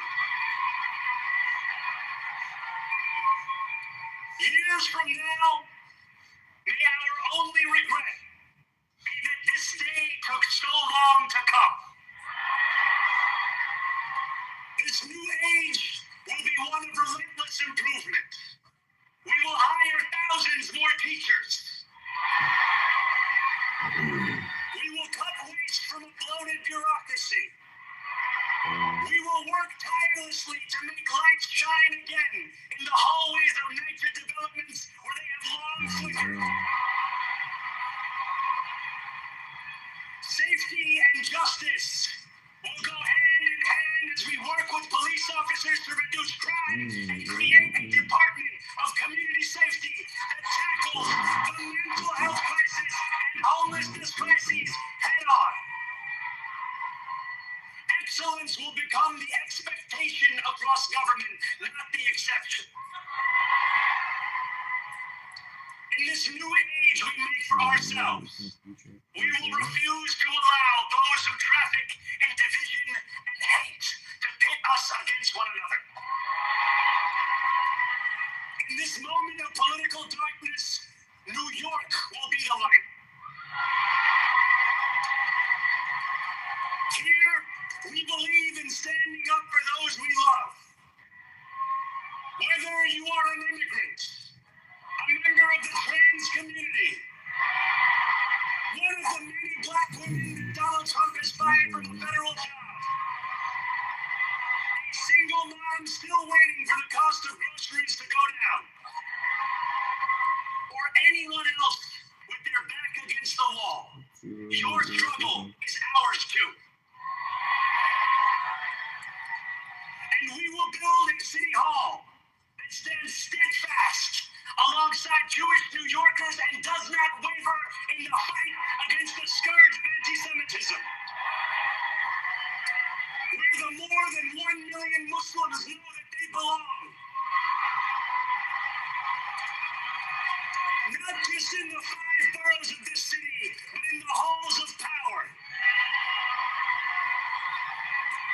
No more will New York be a city where you can traffic in Islamophobia and win an election.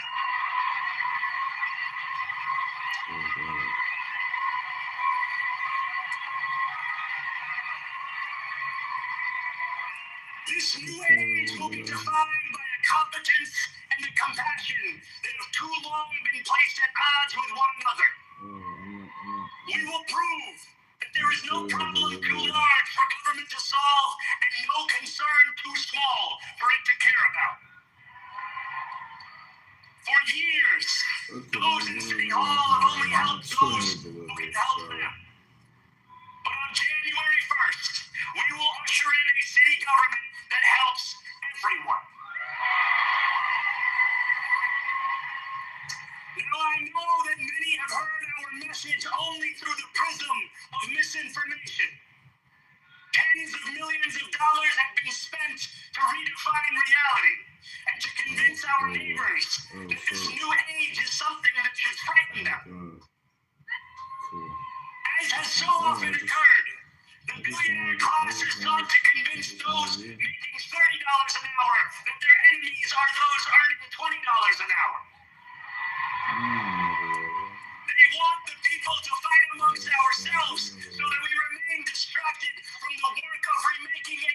long broken system.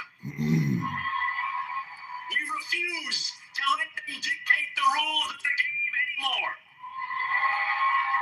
They can play by the same rules as the rest of us. Together, we will usher in a generation of change. And if we embrace this brave new course, rather than fleeing from it, we can respond to oligarchy and authoritarianism with the strength it fears, not the appeasement it craves.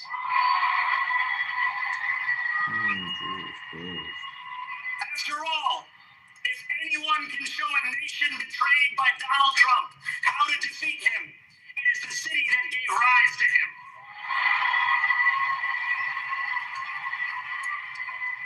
And if there is any way to terrify a despot, it is by dismantling the very conditions that allowed him to accumulate power.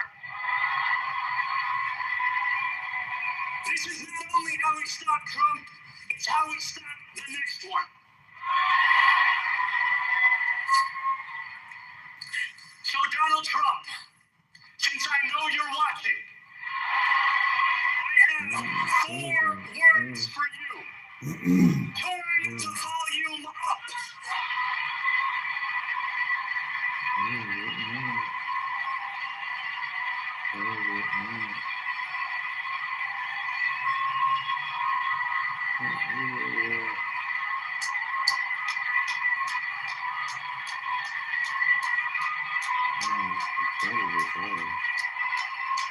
We will hold bad landlords to account because the Donald Trumps of our city have grown far too comfortable taking advantage of their tenants. We will put an end to the culture of corruption that has allowed billionaires like Trump to evade taxation and exploit tax breaks. We will stand alongside unions and expand labor protections because we know, just as Donald Trump did us, that when working people have ironclad rights, the bosses who seek to extort them become very small indeed. New York will remain a city of immigrants, a city built by immigrants, powered by immigrants, and as of tonight, led by an immigrant.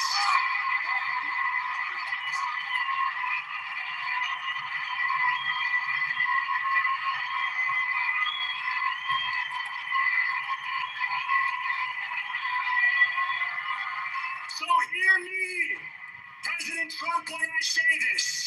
To get to any of us, you will have to get through all of us.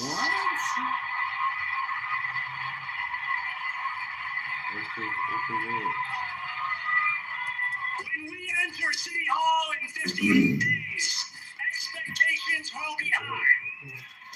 We will meet them. A great New Yorker once said that while you campaign in poetry, you govern in prose. If that must be true, let the prose we write still rhyme and let us build a shining city for all.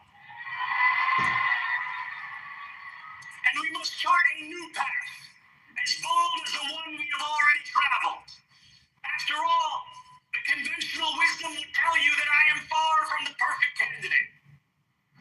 I am young, despite my best efforts to grow older. I am Muslim. I am a democratic socialist. And most damning of all, I refuse to apologize for any of this. And yet, if tonight teaches us anything, it is that convention has held us back. We have bowed at the altar of caution and we have paid a mighty price. Too many working people cannot recognize themselves in our party. And too many among us have turned to the right for answers to why they've been left behind. We will leave mediocrity in our past.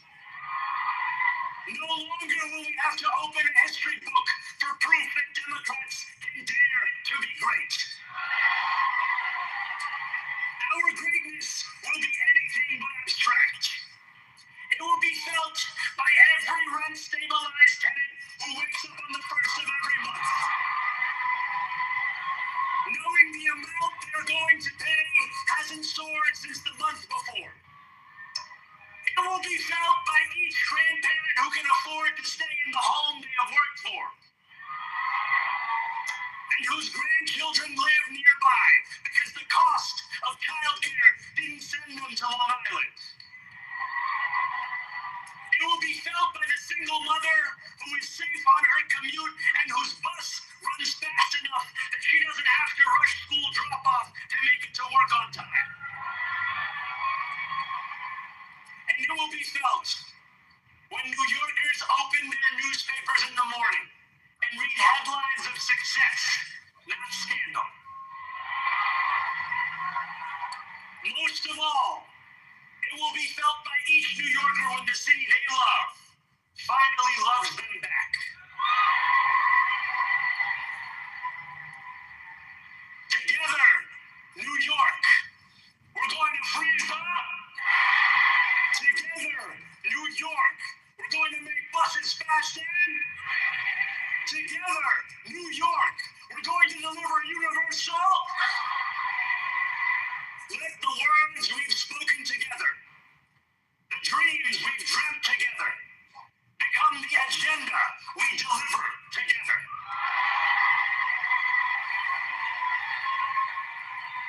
New York, this power, it's yours. The city belongs to you. Thank you.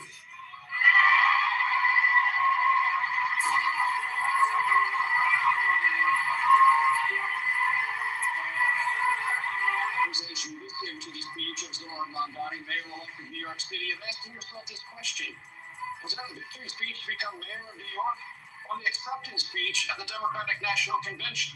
Because it had aspects of both.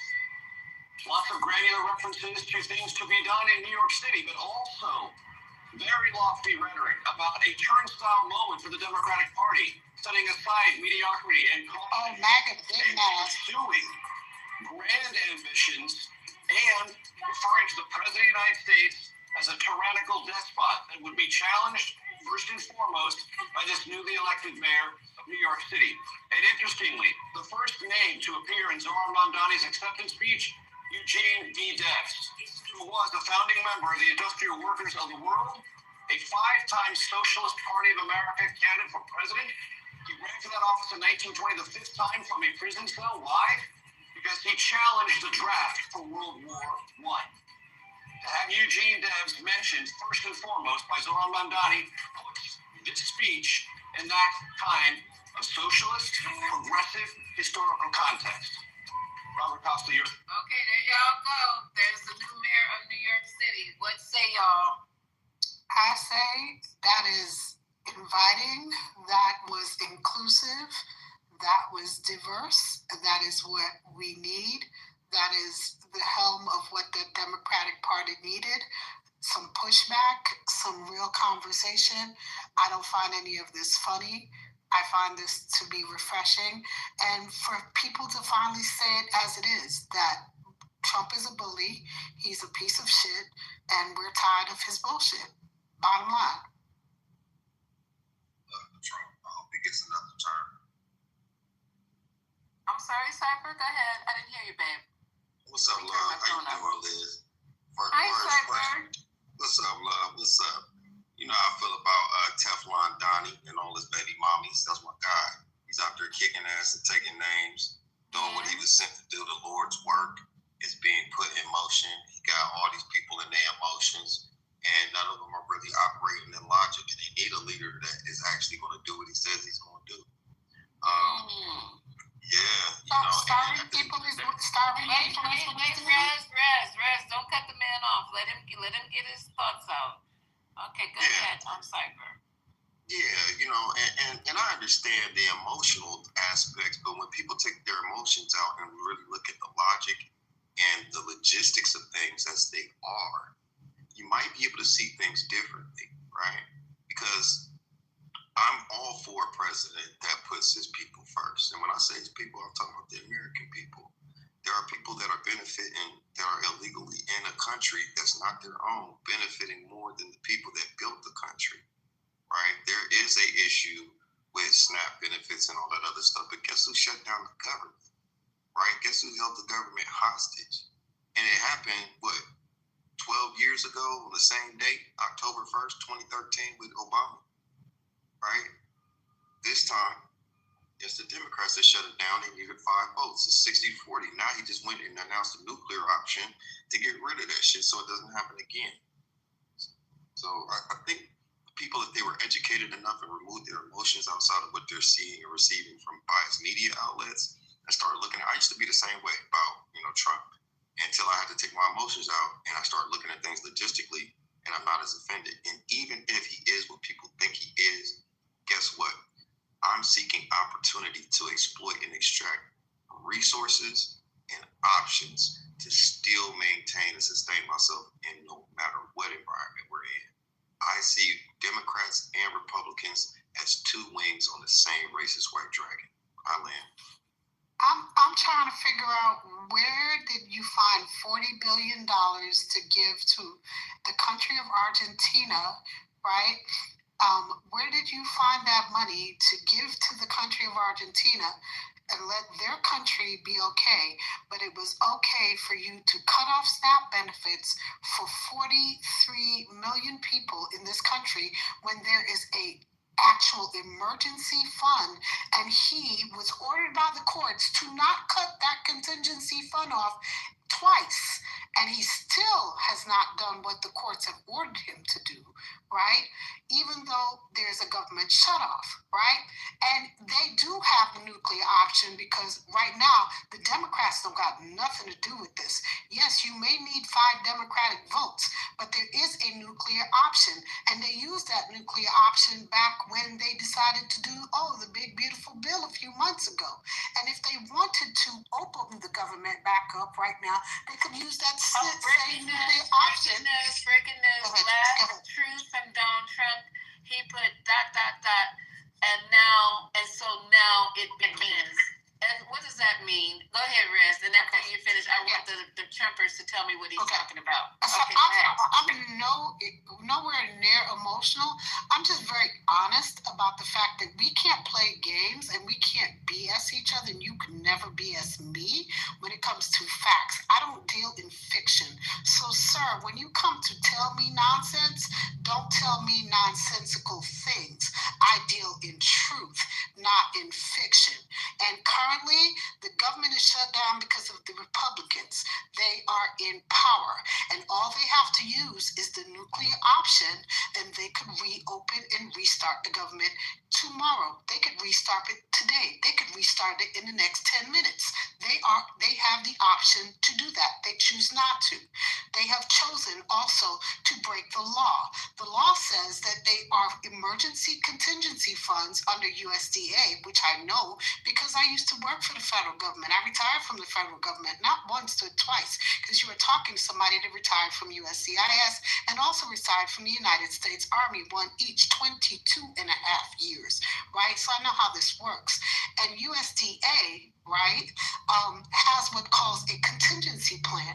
That contingency funding, the United States executive branch, Trump, all he has to do is say, hey, but what he did was he erased it off the website to conveniently try to deter people like you who don't read, right, and talk about folks like me and say that we're emotional, which I'm not, but people like me who actually read and really understand how the federal government works, we actually know that you're being what you call hoodwinked, run amok, led astray.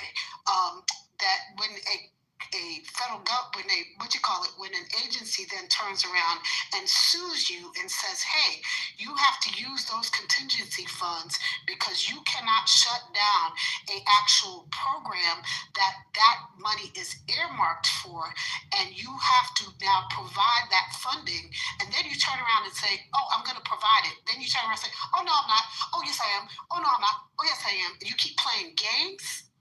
That's dangerous. Yeah. So what's your response to that, Mr. Cipher? Baby, I hope that you find peace and healing, joy in your life. I wouldn't make so many assumptions. When I talk about the emotional aspect, and anything I just said before you responded, I had no intention of talking to you directly. I don't know you. And I do read, and I'm a government contractor. You probably have more life experience than me. You seem to be, your life experience and government is about my age together combined. So I shout out to you on that. But I think you're making too many assumptions, which leads me to know that you are indeed emotionally triggered by some of the things that I said. And you probably think that I'm a Trump supporter. I am a Trump supporter logistically, and I don't care who's in office. My goal is I'm their worst nightmare, okay? Just let you know, I'm a charlatan politically. I have no political alliances. I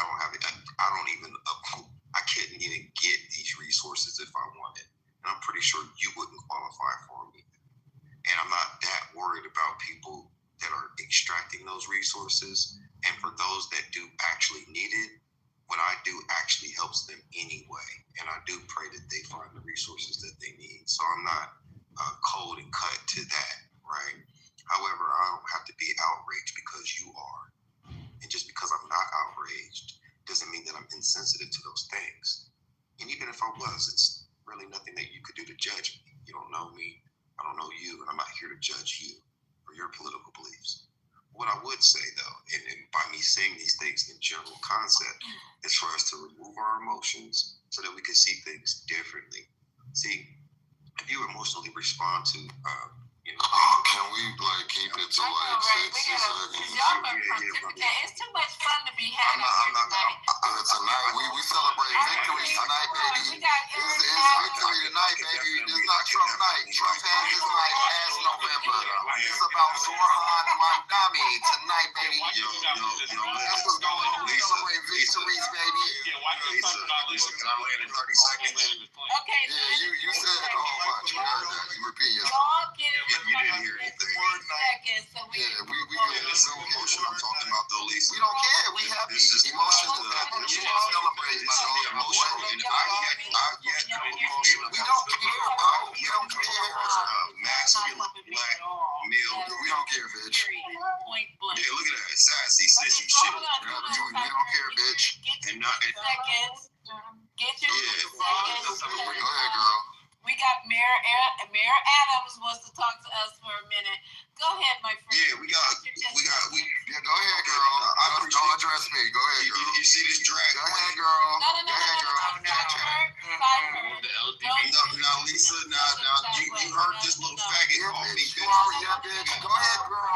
Finish your sentence, bitch. But listen, you're not gonna check it in. No, can't nobody check me. I'm uncheckable. You can't check the checkers. Go ahead, girl. You can't check your sexuality, nigga.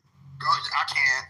Okay, so let's go, Cypher. Do your 10 seconds so we can move on to 10 seconds. I can't get my 30. I can't get 30 seconds. You need 30 seconds? To land here, I've been cut off for over a minute to 3 minutes. On mute. What is wrong? Why do you keep shouting out my name and everybody else is talking? Okay, Cypher. Because you get your 30 seconds. Get your 30 seconds. All right. So we can move on. Let me know when I can talk because I don't want to be cut off. Go ahead, Cypher. All right, Starting now. So Alexa, set timer for 30 seconds. Thank you, Alexa. 29. There we go. So here's the thing. We don't have to look at this from an emotional standpoint. As Black Americans, if you're really truly about being Black in America, you don't have to have any loyalty to any political party. You should be strategically aligning yourself with things that directly impact you and yours, right? And if we are at odds at those things, the most emotionally unstable people are the name callers. Those are the people that try to shame people into guilt shaming and everything else, calling them out their name. See that right there? See that right there? I've yet to come across but hold on, you letting these people cut me off. I've yet to. 5 more seconds. You guys stop cutting them off. I've yet to come across a masculine liberal male. Sound emotional. Please don't address me. I'm not liberal. Faggot ass nigga. Are you emotional? Are you mad? Are you mad? Are you up your body, bitch? That's ridiculous. How about that Mamdami hoe? Stop. I call people names. All right, come on, y'all. We can do better. This Are is a you good mad? night. This is a celebrating night, okay? Moms, if you're still awake, help run the room. If not, come on, y'all. Alexa, stop.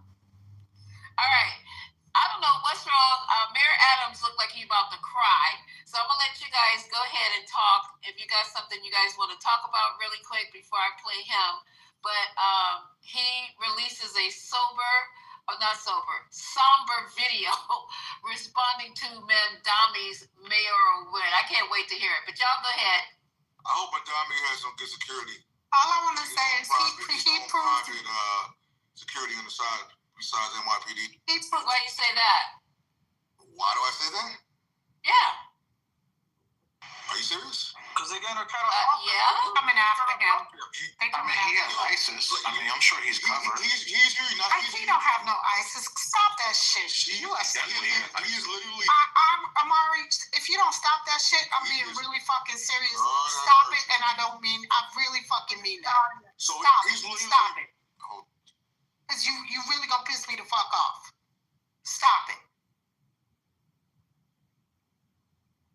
That man don't belong to no fucking terrorist group. You don't know what the fuck you talking about. And I really fucking mean that. Now you crossing the risk. Belongs to a terrorist group. Yes. Come on, Amari. Now you crossing a fucking line. Right. This is getting you're getting out of fucking hand. I don't know why y'all now don't piss me the fuck off. No, this is what sore losers. Ridiculous. Sore losers. They call you emotional while being emotional. Everything that's happened has been emotional. I'm ecstatic. My guy won. How about you guys? My guy. There was a very decisive. Yeah, Skittles, bitch. Beat the shit out of you with them. Keep playing with me, girl. I've already invited. I just looked at my inbox. I've already invited you to meet me. And what did you do? You didn't reply. Stay on mute, my girl. Yeah, you're right. I am a fag with them hands. I am a fag with them hands, bitch. I keep inviting y'all. Y'all never come. I have those hands. So if you would like to meet me, you told me, girl, you shut up with your big sour ass. You shut up. That's pretty. Looking like Medea. Shut up before I post your bitch like that. You big auntie looking bitch. Why, when culturally is talking to one, you all have to jump in flustered. because they you be so cannot. Because a gay man is more man than they are. This motherfucker lost his man. Gay man is Cypher has been got out of jail last time. Who lost my manhood, girl? I'll beat the Amari always waits until they all come back. You in my life? Jump game. I told you he's a scary ass. He a scary That was funny to you, girl. Unhealed trauma. Pedophilia is funny to you? Come on now. Yeah, that's what happened. But I want y'all to see the jokes. The jokes are sucking dick at 4. This is what grown men walk around thinking about. Talk about sucking dick at 4. But anyway, my God, yeah, that's sad. That's sad for you. You guys are grown men. Get it together. If you guys can't handle culturally, and you gotta call me another one. Culturally is right. So you can't beat up a girl. If I'm a girl, you should be able to handle me. You shouldn't be this flustered. I shouldn't do this to y'all. Every time I come in here, y'all be all like with y'all grabbing y'all titties and stuff. Why are y'all so flustered about me? I'm a fag. Y'all should be. I should be light work. I do y'all niggas in every time I come in here. All the time. I'm not protected. Bitch, I open a room and mind you, ho, and I guarantee you pussy out. Girl, I eat you bitches for lunch. Like, you girls have been my snacks lately. On mute. You bitches have been my snacks lately. But anyway, I'm so happy I'm so happy that we had a decisive, you know, Lisa, let me American. I can back It's you what up. I'm telling you. You can't. Go ahead. Try to pack me up, please.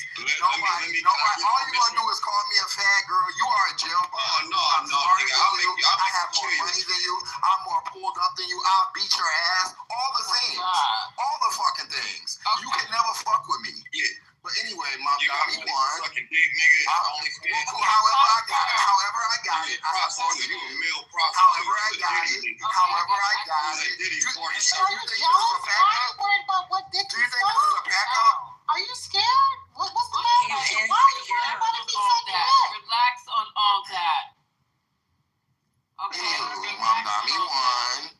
And bitches is mad. This is how it's gonna be for a long time. So y'all suit up and put on the armor of Christ, because these bitches is gonna be mad. These bitches is gonna say all kind of wild shit about y'all. I'm just the beginning. I'm always the sacrifice. I can take it. Nobody will step to me in real life. You know that, Miss Cypher. Go check your back channel, baby. Okay, so let me bring you guys welcome to the 420. I am so excited. My day was going really great, and now it's ending on a fucking kaboom. I am so happy. The blue fucking wave was more like a tsunami. Is that the right word? Tsunami. It wasn't tsunami. It was tsunami. So can I finish? Can I finish resetting my room? Can I finish resetting the room? We kicked fucking ass tonight. I'm so proud of us. I know this is going to continue in 12 months. When we get to the midterm, we won every fucking thing tonight. And not by just a little tiny margins. We kicked fucking ass. And guess what? Donald Trump has wasted no time in dodging responsibility for the decisive Republican losses on Tuesday, offering alternate reasons for the defeats instead. Trump wrote Trump wasn't on the ballot and shut down were the two reasons that Republicans lost elections tonight, according to the posters the president wrote on Truth Social. Hold on. Trump's post came minutes after it was announced that Democratic Zoran Madami had won the race for New York mayor, a contest that's fiercely fought with Trump-backed former state governor. Okay, you gotta stop talking. And he backed Cuomo at the last minute, though, and that shit didn't work. And then who jumped in as well? Elon. They all jumped in, and nothing could stop the wave. So do you guys want to listen to what poor old Eric, why is he even commenting? Why he just didn't go take his fucking nose ring out and go sit down someplace and just take his loss? Let me see if I can pull him up real quick so y'all can hear him. And then y'all can go back to arguing. Breaking news. Go ahead, breaking news. Prop 50 came through. Governor Newsom giving his speech right now. Hey. Oh my God. I told you. It's a wrap. Pack it up. Knew it. Republicans, pack it the fuck Yeah, up. and I Y'all know about it. y'all think y'all the only ones that carry, but y'all ain't the only ones that Yeah, all the gun violence in the comments. Nobody's scared of that either, bitch. I'm from the South Bronx, bitch. Y'all can y'all think y'all scared of me. Girl, y'all got nothing to take violence that y'all talking. Don't be threatening nobody with no gun violence.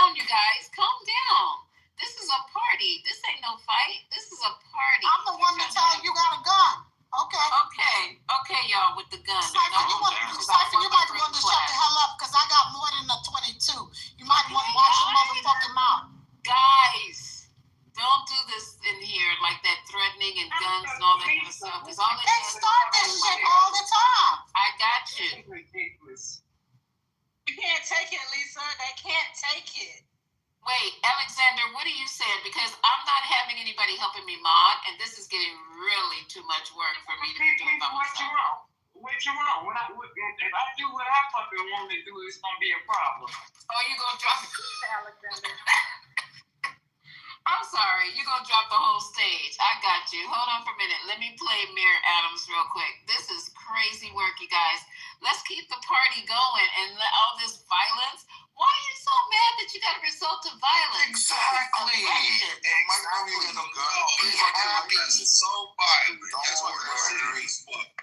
You gotta send the military in there. Why are you that mad that you got a result of They got like new health. Because I'm happy. You gotta pack them up the same for Uganda. My Dami boy. But see, and New York's crime when they increase. No, I'm serious. When Trump won, we were kind of down, but we ain't never came in here and start arguing and want to fight and shoot and all that kind of stuff. Where is this coming from?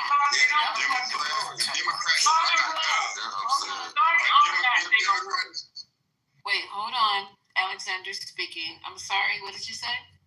Start their own room with that bullshit. We can't have a nice room unless they come in here with that bullshit. Start your own goddamn room. This is sickening. The audience don't want to hear this bullshit. Yeah, you guys, please, let's try to have a decent room. I'm allowing people of all different type of perspective and voices speak. But if you think you're gonna come in here and clown up, that's not gonna be the case. We're gonna let you speak.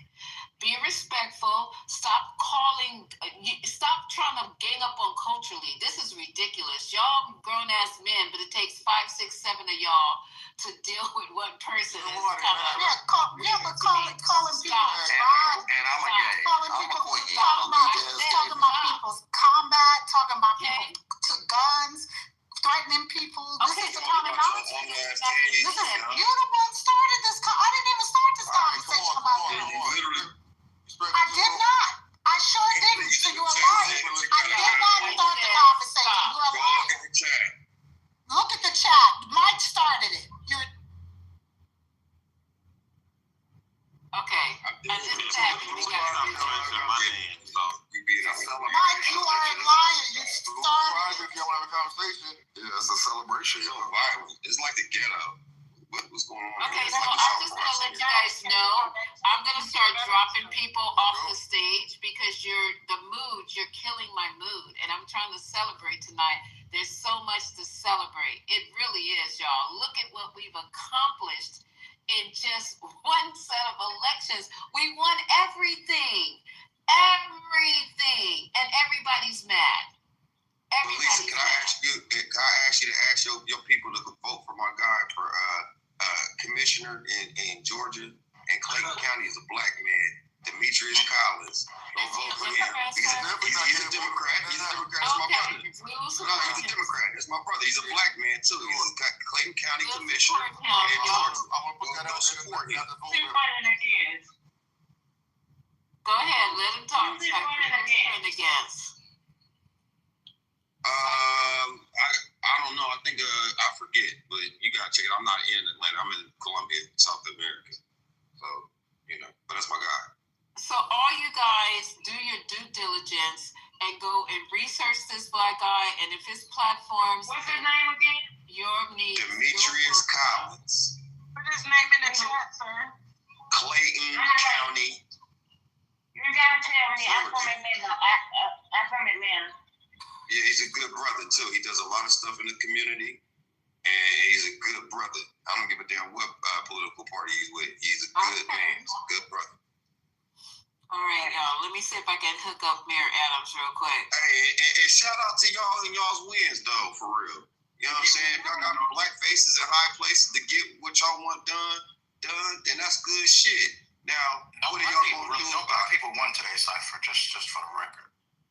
Yeah, I know, but I'm just saying, like, if this is the party of the other niggas, so hey, whatever y'all want to do with that, what's the next move? Okay, we got mayors and shit in office, we got some governors. Now what's the next play? How does this look? That's what you have to ask. All you cool ass niggas.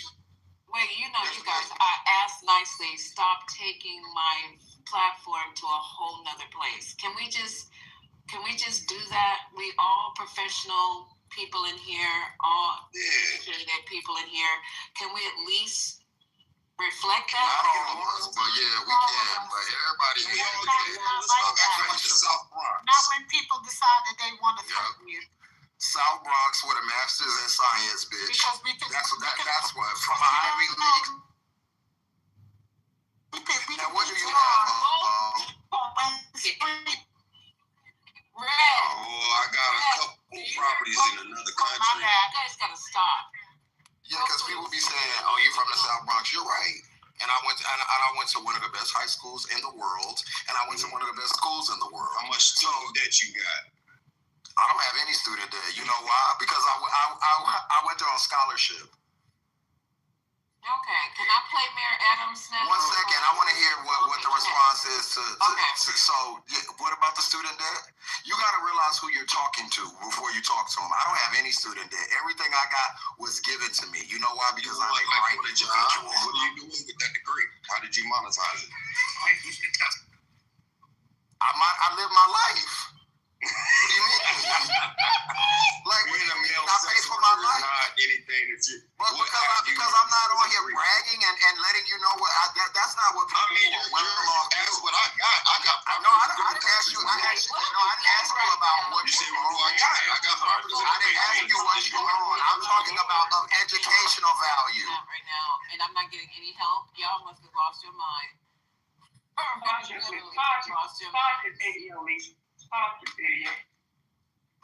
We gotta keep on track here, y'all. Help me out. We gotta keep on track. And I just lost the fucking thing on Mayor Adams because I kept rewinding it. All right, hold on. Shit. Let's see if I can find it. You guys find it. One of these mods help me find this thing on Mayor Adams. I'm like, I had it and now I done lost it. He's giving me. You know I can't play it though. Oh Lord, hold on.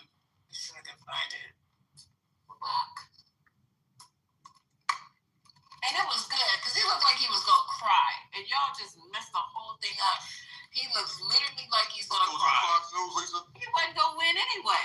No, it just popped up on the Independent while I was looking at Mandami's response. Mayor Adams, it said he had a sober response to the and then I lost it because I kept rewinding it. Wait, is this it right here? Hold on, let me see if this is it. Let me see if this is it. Hold on. Stability. I hope you guys can hear this. Hold on. Yeah, this is it. This is it. Polls have closed and the decision is final. And I want to say congratulations to Mayor-elect Zoran Mandani. A hard-fought battle. And it's imperative that our city continues to move forward. My team is going to put together transition documents and information to allow you to assemble your team and get prepared to govern the city. One of the most difficult jobs, but is truly the greatest job on the globe, being the mayor of the city of New York. And to all those communities who voted for someone else, we understand your concerns, we understand your fears, we understand the anxiety that you are feeling. But this is our democracy. And as our democracy, we will move together to ensure this city is a city that hears the voices for everyone. And I can promise you, as your former mayor and as a former member of the New York City Police Department, I will be committed to ensure your safety and your acceptance in the city that we all love. Now, what is he talking about? What fears? What is going on? What safety? What is he doing right now? He's talking about the sore losers. We heard a few of them today. Get ready. That's why I said it. OPS is private security. Child, this is crazy. Nobody's scared. I don't know what they scared of in New York, as having him as the mayor. I don't know what the fear is, and it's confusing. There was a shot at him talking, like defund the police. Did Mandami ever say you guys to defund the police? Oh, yeah.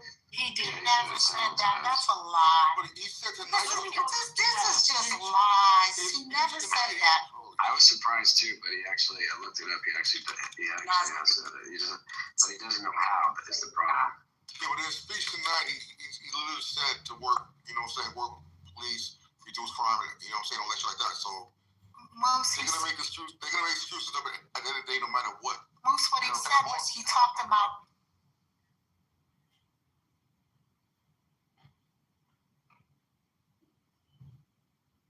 Hello?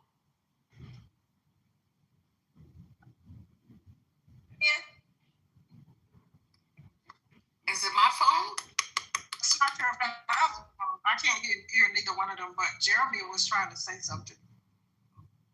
Go ahead, Jeremy, because I'm looking up in here the defund the police part. Go ahead, Jeremy.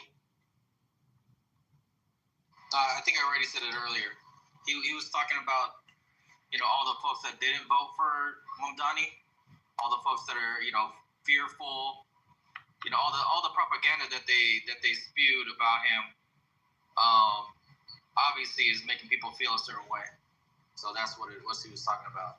Anxiety, fear, because they made them afraid of Mamdani. It wasn't Moose. I was trying to explain. It wasn't defund the police. What he was talking about was them trying to find a way where policing was done, and they've talked about this a million times, where they would have calls that would go for non-911 emergency calls, that where they would have people that were trained to go out like psychiatrists to calls that were police calls. So you would not have a police officer that would come out to a call for a psychiatric situation where you would have somebody that was a psychiatric person that would come out for the call. And that was what it was. So they keep using that word defund the police, and that is not the case. I was just wondering what Mandami meant when he said it. I'm looking here and I see that he apologized because at some point he called the police racist, wicked, and corrupt. So then he went back and apologized for what he was saying. This is something else. I gotta admit real quick, I don't understand y'all. You won and you're still on defense tonight? What is happening? You can have this conversation every day. Y'all sound like you're on defense. Like why are y'all talking about Gandhi's policies and fear mongering and all that? What are y'all talking about? No, you missed the first half of it. Okay, hold on for a minute, you guys, because CEO just came back on stage. We played Mayor Adams, and his word, did you hear his 1 minute and 23-second speech that he just gave a few minutes ago? No, I did not. Okay, so that's what this is based on. He said, I know that you are afraid. Why would he say that? Oh, because people are afraid. Because people are afraid, but again, I wouldn't talk about that tonight. Okay. That for context, that is why we are talking about it. And I could talk about it, but I want to model like y'all should be happy and celebrate. So I don't want to take it on that rabbit hole. But there is a legitimate conversation to have on that another day. Can we have that conversation maybe today? Can we have it on Thursday or Friday? You can have it tomorrow. I'm just saying tonight, if you win the Super Bowl, no one complains about the game. Okay, you're right, babe. And did you see Trump's last truth? Yes, I did. He came after Mamdani, that one. No, the one where he put ... and now it begins. What does that mean? Oh, yeah. So he had two. So he had that one, and then he also said something about, we defeated communism before and we'll do it again. So the two go together. So it begins. This is from Lion King. Yeah, but it's gonna be Trump versus Mamdani. He's gonna go after Mamdani hard, so that's what's coming. You don't remember when Mufasa, not Mufasa, when Simba left, and then the monkey was like, it begun. I'm alright. You've been drinking. that's what it's meant. I'm trying to help you understand what it meant. You asked the question, I gave you the answer. Now you want to reject the answer. So Donald Trump is referring to the Lion King. Yeah, it's like basically Simba, like he's just gonna come back and he's gonna take over the It tribe. probably is. Trump uses pop culture references like exactly. This is that dumb shit. That shit. I understand. Y'all don't understand. See, this shit you get. Oh, man, Haitian, for $40 Haitian, I'll put you on Trump you. Oh my God! Shut the fuck up, man. This is horrible. Why do you say the title that? When you asked about the fears, right? Amari already stated one of them. The first thing he tried to do was bring up his religion and go to the fucking, the classic stereotype, right? So that's one right there. You're gonna hear the socialism bullshit. Yeah, that's true. You're gonna hear all the welfare shit. You're gonna hear the city's this. So you all right with a man saying he's going to free transsexual? No, please, come on now. Why what happened in Haitian? I'm good, yo. I'm not even going. No, I can't hear the last thing you said about religion. Not tonight, Haitian. I'm not arguing with stupid motherfuckers who don't hear when someone's speaking. So I'm good. So I don't crash down in your room tonight, Lisa. I'm gonna stay on fucking mute. You have too many dumb motherfuckers in here who say dumb shit like the Lion King, who have no clue what the fuck is going on. Okay. So I will let the retard speak. Okay, so let me tell you guys, and I'm gonna say this, and I hope I don't have to say it anymore. I think that I should actually get paid, because I think I should have my cash up at the top because of all the days and all the hours that I have invested letting MAGA expose themselves for the numbskulls and idiots they are. And because of my hard work and dedication, people are seeing how ignorant, how backwards, how useless this party really is. And so they went out tonight and they voted overwhelmingly for the Democrats. And it's because of me allowing these people to come in and show the ignorance. And like I said before, all the other adjectives, it's because of me. And I think that you guys should celebrate the fact that you have heard it here. We have convinced other people that the Democrats are the way to go. So I will, from this moment on, be putting up my Cash App because I had to endure this for you guys. And we have won. So you should start charging the MAGAs if they want to come up on stage. For real. At this point, just let them keep talking, because we got to let them talk all the way to the midterms to just show everybody who has a tiny seed of a brain how that side of the political realm is crazy, and they will push us into a deeper hell than we already are in. Go ahead. Who's next? A senior at Clark, Atlanta, won mayor of Stockbridge, Georgia. He's only a senior. He looks like a little baby. I didn't hear you, Alexander. Who did you say won? Yaden Williams. Who's that? He's on our team? Yes. Celebration. Hey. And he's a student. He's a senior at Clark, Atlanta. That's what Theory School won. That's what's up. Shout out to him. You know what I'm saying? Tonight's a fun night, man. Y'all need to loosen up, man. Take off all your and just everybody just celebrate. It's like the Dodgers winning the World Series, man. Calm down. Shit. Loosen up, Haitian. Take off the tie and loosen up. Trying to ruin this moment, but it's put your overalls on.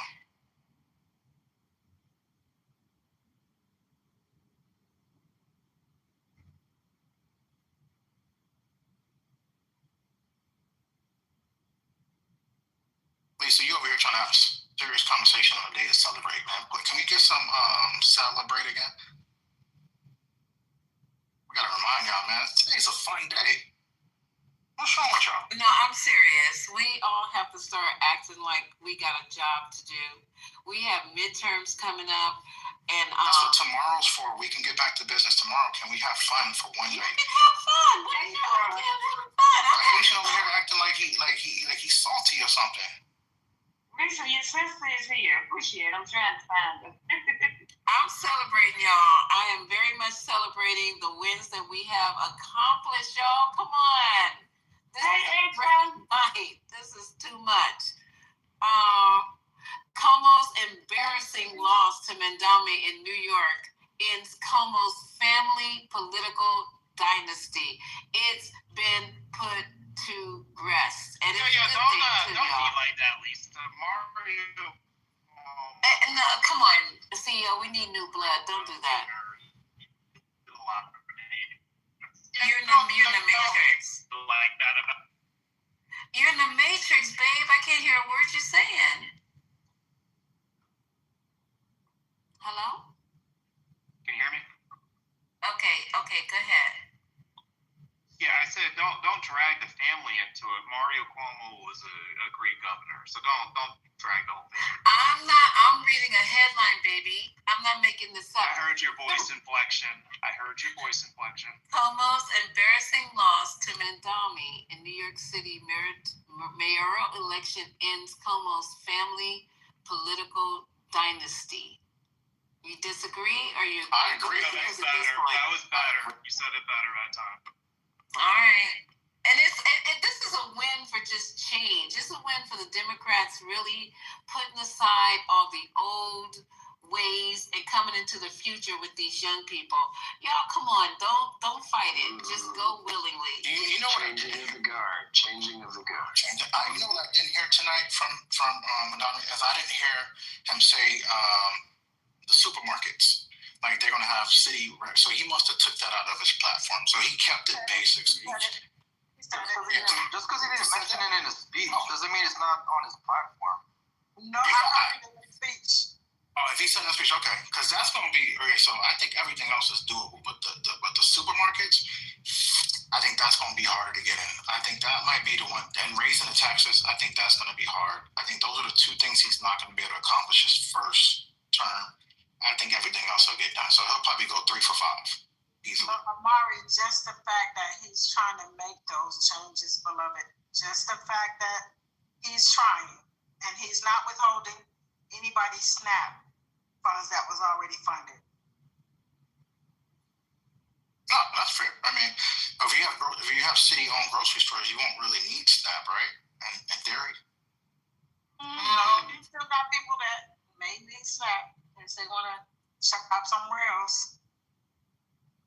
But I also have a question. So do you think since it's been such a blue Tasami, will the Dems kind of like cave in, you think, this week, and we're going to have the government reopened? Anybody got any thoughts about that?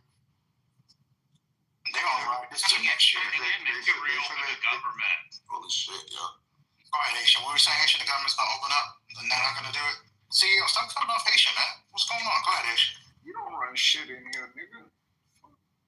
I don't run shit, but Haitian's my cousin in real life. That's my real blood. So don't disrespect. I asked a question. Can we stick on that question? Because I want to get an idea of the rest of the week and how I should be moving. Do you think because of this colossal blowout that the Dems are just going to go ahead at this point and just capitulate? Why would they do that? They have the leverage now. Why would they do that? Oh my gosh, can we hear from Haitian? Can you shut up, nigga? No, Lisa, I don't think so because, I mean, today kind of proved people knows who's responsible for the shutdown. It's not the Dems. People made it loud and clear today. This is a Trump thing. This is a Republican thing. They know who the real ones is.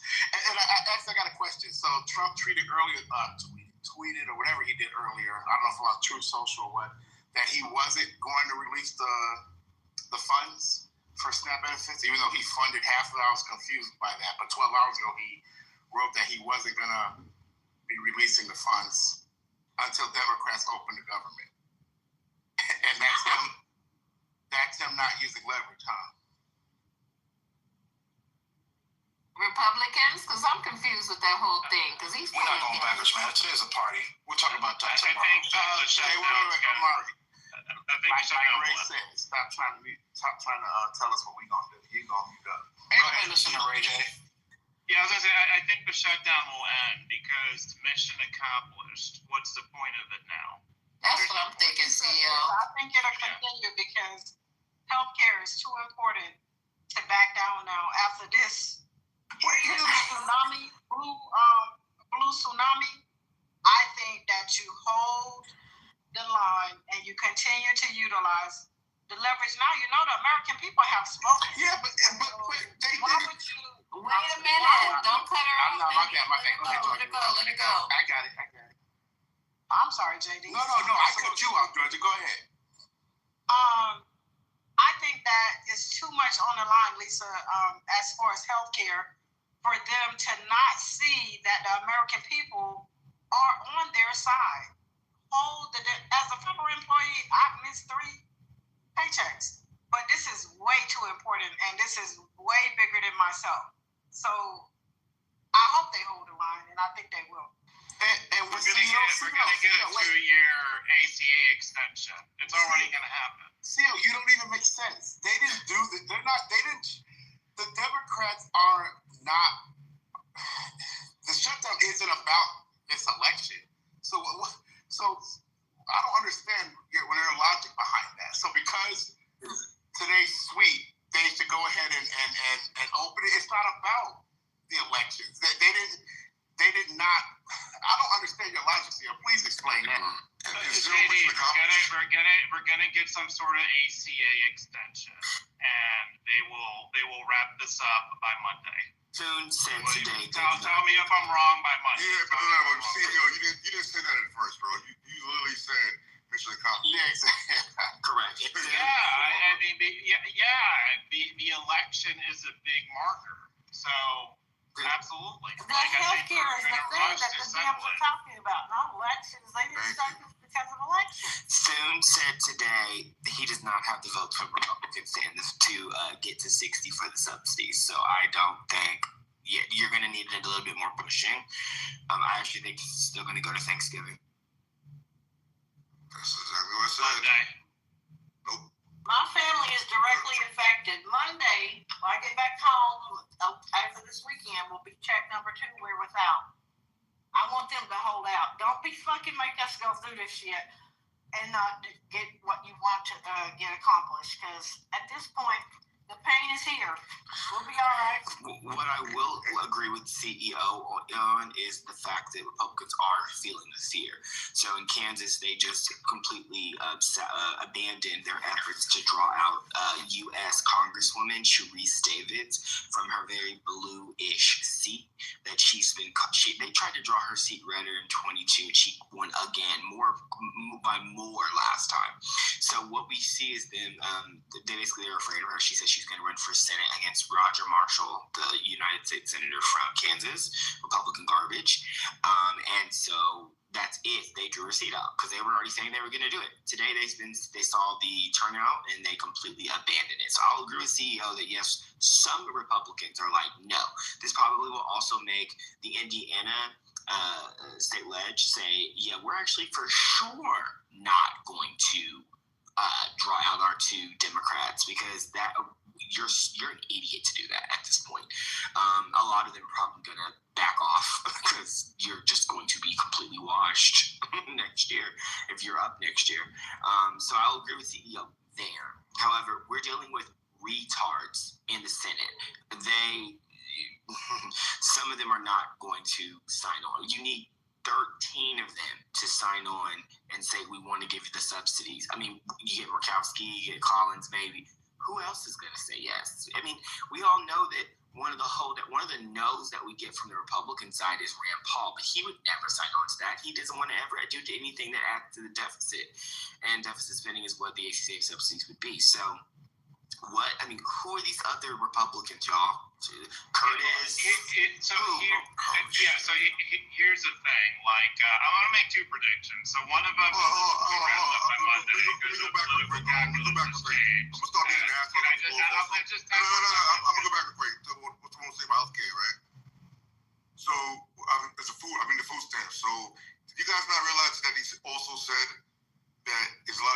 contractors doing the shit now too. So it can take weeks for it to go in there anyway. Oh man, I'm treating an asshole like everyone else. Don't get offended, man. Wait, you were asking me something? Sorry. Right, I saw the eyes thing, you know. Yeah, you guys now see it's going to food stamp. You guys hear about that part? I was laughing at you and see Yeah, the food stamp part where you said it can take weeks because it's contractors. I know. No, nobody heard that?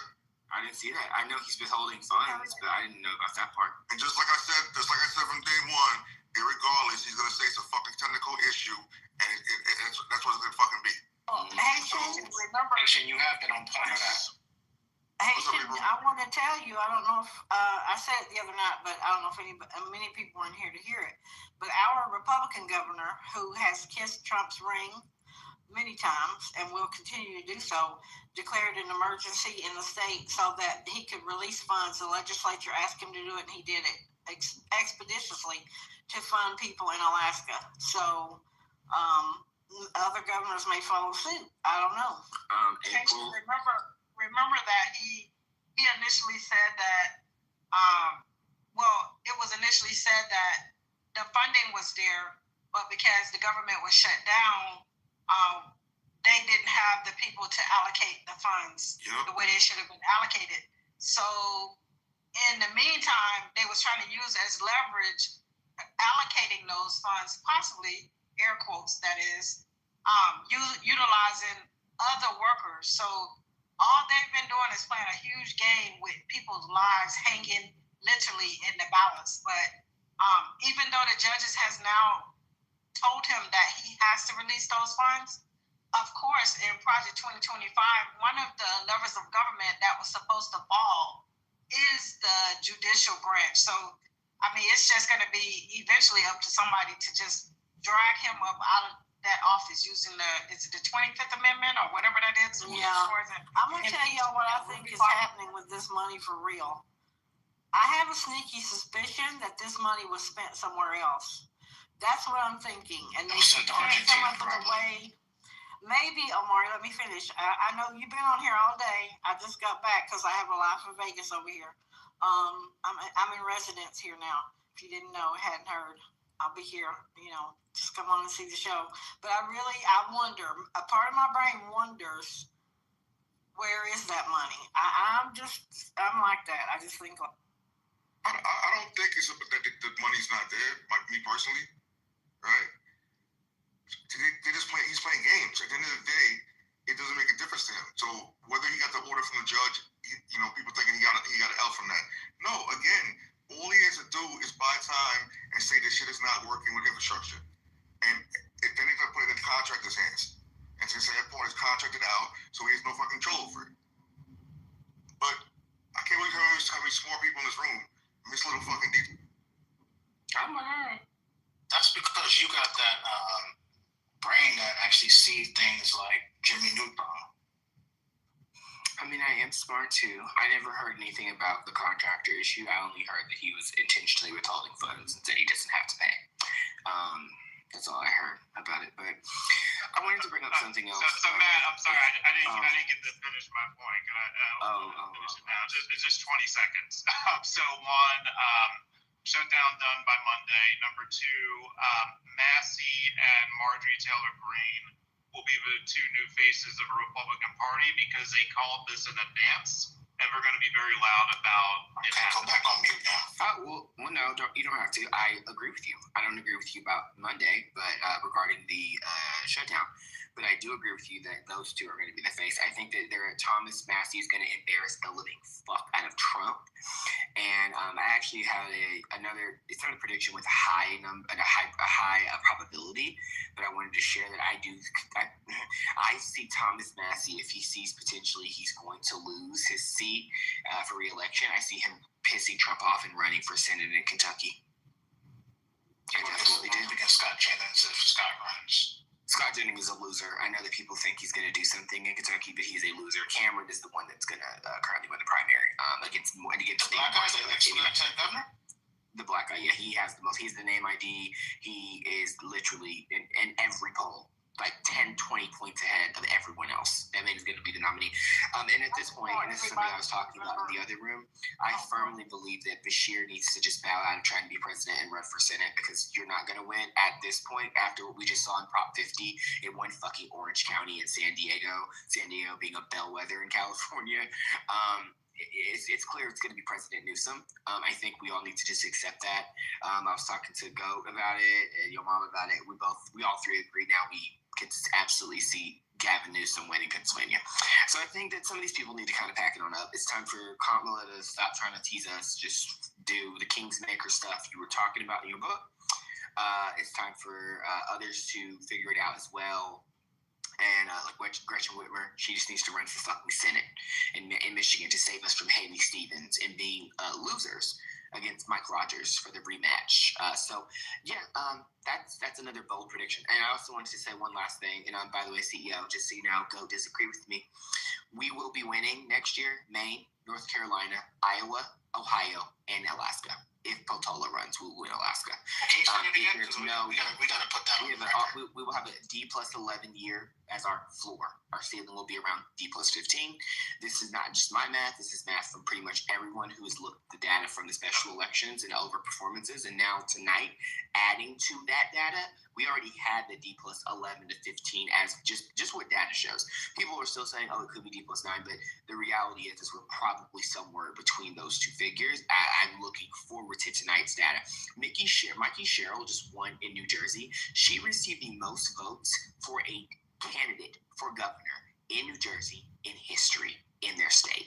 No one has ever received more votes than Mikey Sherrill in either party in New Jersey for governor. That is fucking crazy. She is not even a fucking impressive candidate. No shade. So I think we gotta rethink some of the things we were thinking going into 2026, y'all, for the midterm specifically. But that's gonna likely be our environment. All Republicans, please be mad. I want you to be mad. If you're a Democrat or an independent that leans left, I'm hoping that you're also hoping this is gonna be good for us. But be prepared to see a lot of potential retirement. I actually will agree with CEO on some of that too, in terms of some of these Republicans, not necessarily backing off from the shutdown, but I think a lot of them are actually going to probably say they're retiring. You're going to see more Marsha Blackburns in Tennessee and places that just sound random, saying they're either going to run for governor or they're going to retire. She already said she was running for governor. She already said that on Fox. No, I'm aware. That was the point. That was the specific analogy in the Tommy Tuberville's whatever the fuck Tuberville's name is in Alabama. That's going to happen as well. You're going to see more people either pivoting to governor or just retiring. Potentially people like Roger Marshall. You know what I mean? Maybe even Pete Ricketts, because he's going up against Osborne in Nebraska, and Osborne's ahead. You talking about Tommy? What is that? Tuberville. Yeah, Tuberville. Yeah. Tommy Tuberville. Yeah. Yeah, a lot of these people are going to randomly start retiring. That's something that Go was saying, and I agree with. I fully agree. So yeah, be prepared. It's going to be a wash. Republicans are going to have no choice but to get new leadership because their old ones are going to be too pussy to lose. But congratulations. Okay, because you guys give me, CEO, can you give me 4 minutes so we can listen to your boy, Bill O'Reilly? I think this is some good information, you guys. Let me jump on it real quick before I lose it. I'm so excited here tonight. Oh my God. Hello, Lisa. How you been? Hey, I haven't been better. Period. I was thinking about you when I saw the news. I pulled it up and I was like, oh shit. Yes. I couldn't get into the houses because I was in Hey, April. We did it, Joe. I love it. We did it, Joe. Okay, welcome you guys for 20. We're just hanging out. This is no big deal. We're just celebrating I don't know. The earthquake had to be about a 1.0, a 10 on the Richter scale to create such a huge tsunami that just flowed over the whole United States of America. I'm very happy for everybody, all the Dems. We didn't win by small percentages points. We kicked ass all over. You know, right? Lisa, I saw an older veteran and standing in line to vote, and other people may have seen it. This man was crying. He said, I I didn't serve. I didn't fight in wars. I didn't do any of this to let this man take this country over and take it down. Well, we got 12 months though, y'all. You have these people out there on the line with everybody else. It's on. It's on. This what's gonna happen. We got work to do though, but let me just welcome guys to 420, and I'm happy that you're here. We're not gonna take up your whole night or whatever, but just let me play this and let you see how these people are falling over themselves. Lisa, can I get 5 seconds? Right I gotta finish shaving. So, I just want to go back to Matt. Matt, do you believe that the Senate and the House? Interrupt my. No, actually, let's get 10 seconds. Okay, go ahead. Oh my God. 10 seconds, because I gotta finish shaving. Hold on, just because we're just talking. So we'll finish shaving and then come back in there. So Matt, hold on, Matt, real quick. But you know that's disrespectful to step on the reset. There's a reason for a reset, and no matter what you have to say, unless there's breaking news, you should never interrupt the reset of the room. Well, I didn't want to interrupt other speakers. Go ahead, and you've already done it, so go ahead and do that so we can listen to Bill O'Reilly, who's aged horribly. But go ahead. Matt, real quick, just isn't he like 85, Lisa? I'm not sure. Matt, do you think that the Senate is going to flip as well? Is that actually, I was indicating I think we're going to get a 51-seat majority for Democrats, potentially 52. That was the reason to interrupt the reset. Okay. Because I just want to make sure I heard them correctly. That's all. That's why it wasn't going to be long. Go ahead, Lisa. No, but you guys need to learn decorum, and I don't even know decorum. You guys have been on this app for like 7 years. You know how it goes. That was a respectful question. No one's fighting on it. Just take it to the chat next time. All right, here we go, y'all. Listen to this. Listen to this. You're gonna enjoy it. I disagree with all of you. You don't even know what we said. I've been watching Cuomo, and unlike you, I can absorb information. This has nothing to do with the midterms. Zero. Nice. And the reason is so many things are going to happen between now and this time next year. And it's going to be a completely different country than it is now. Now, I can't predict which way that's going to go. Then how do you know it's going to be a completely different country? Because there's so many things that have to be decided. There are too many undecideds. And you can start with the Supreme Court ruling on the tariffs. You can start on that. And they'll rule in Donald Trump's favor because of the 1974 law that Gerald Ford signed into. And they have to. The Supreme Court can't change the law. It has to uphold what's already been in precedent. Now, they'll rein Trump in a little bit, but that will give Trump then a free field to see if in the next 8 months the tariffs can kick in to bring prices down and to help people. That's what the midterms are all about. It's about economics here. It's not about China. It's not even about Putin. It's about that. In Virginia, you can't read much into it because the Republican candidate, with all due respect, because I do respect her for running, was terrible. And the Democrats are much more motivated in the northern part of the Commonwealth because they hate Trump so much. And the MAGA people in the rural areas, you're going to see that the turnout in Virginia was so-so. But the candidate now has to have sizzle, has to have pop. We've changed. Calvin Coolidge could never get elected. Okay? You've got to have some charisma. That's what Mandani's running on. Just that if you watch the Saturday Night Live parody on him, they nailed him because he's walking in, I'm this, I'm that. He got high energy, smiling all the time, and that means a lot to people who don't know a lot. And unfortunately, the Republican in Virginia is flat and never ever caught fire. So I predicted that. I did predict. But if people think that tonight is going to give any indication about 11 months, 12 months from now, they're misguided. I think the difference. Okay. I'll take your take on it. Let me put it to the table, and you can hear the reactions. Chris Starwell. Look, I would argue that on Bill's theory, Mamdani is the answer to Trump. for angry people on the left. He is a guy who is seen as unconventional, super charismatic in a way that puts some people off, but some people resonate, hated by the system, wants to disrupt the system, and seems to be the enemy of the enemy. That's why I believe he didn't start the movement, nor did Trump. But he may become the mascot of it. Well, the great thing about angry populism is it continues to break a system that frustrates people, which causes people to be more frustrated, which causes them to be more susceptible to the blandishments of angry populism. So it's a self-licking ice cream cone because nothing ever gets better. And the worse it's, the more people are susceptible to demagoguery and all of that stuff. But I will say this, 8 years ago, Ed Gillespie, former chairman of the Republican National Committee, Easy Ed, a good candidate, well-funded, all of that stuff.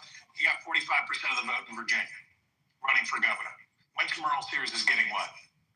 45% of the vote in Virginia. This is it. This is Virginia says, and they said it last year, or they said it 4 years ago, they vote against the party in power. They typically vote for change. We should remember, though, that 4 years ago, Glenn Youngkin's victory was an upset. Terry McAuliffe was the favored guy. He had led narrowly in the polls, and Youngkin delivered an upset in a state that has gotten increasingly Democratic.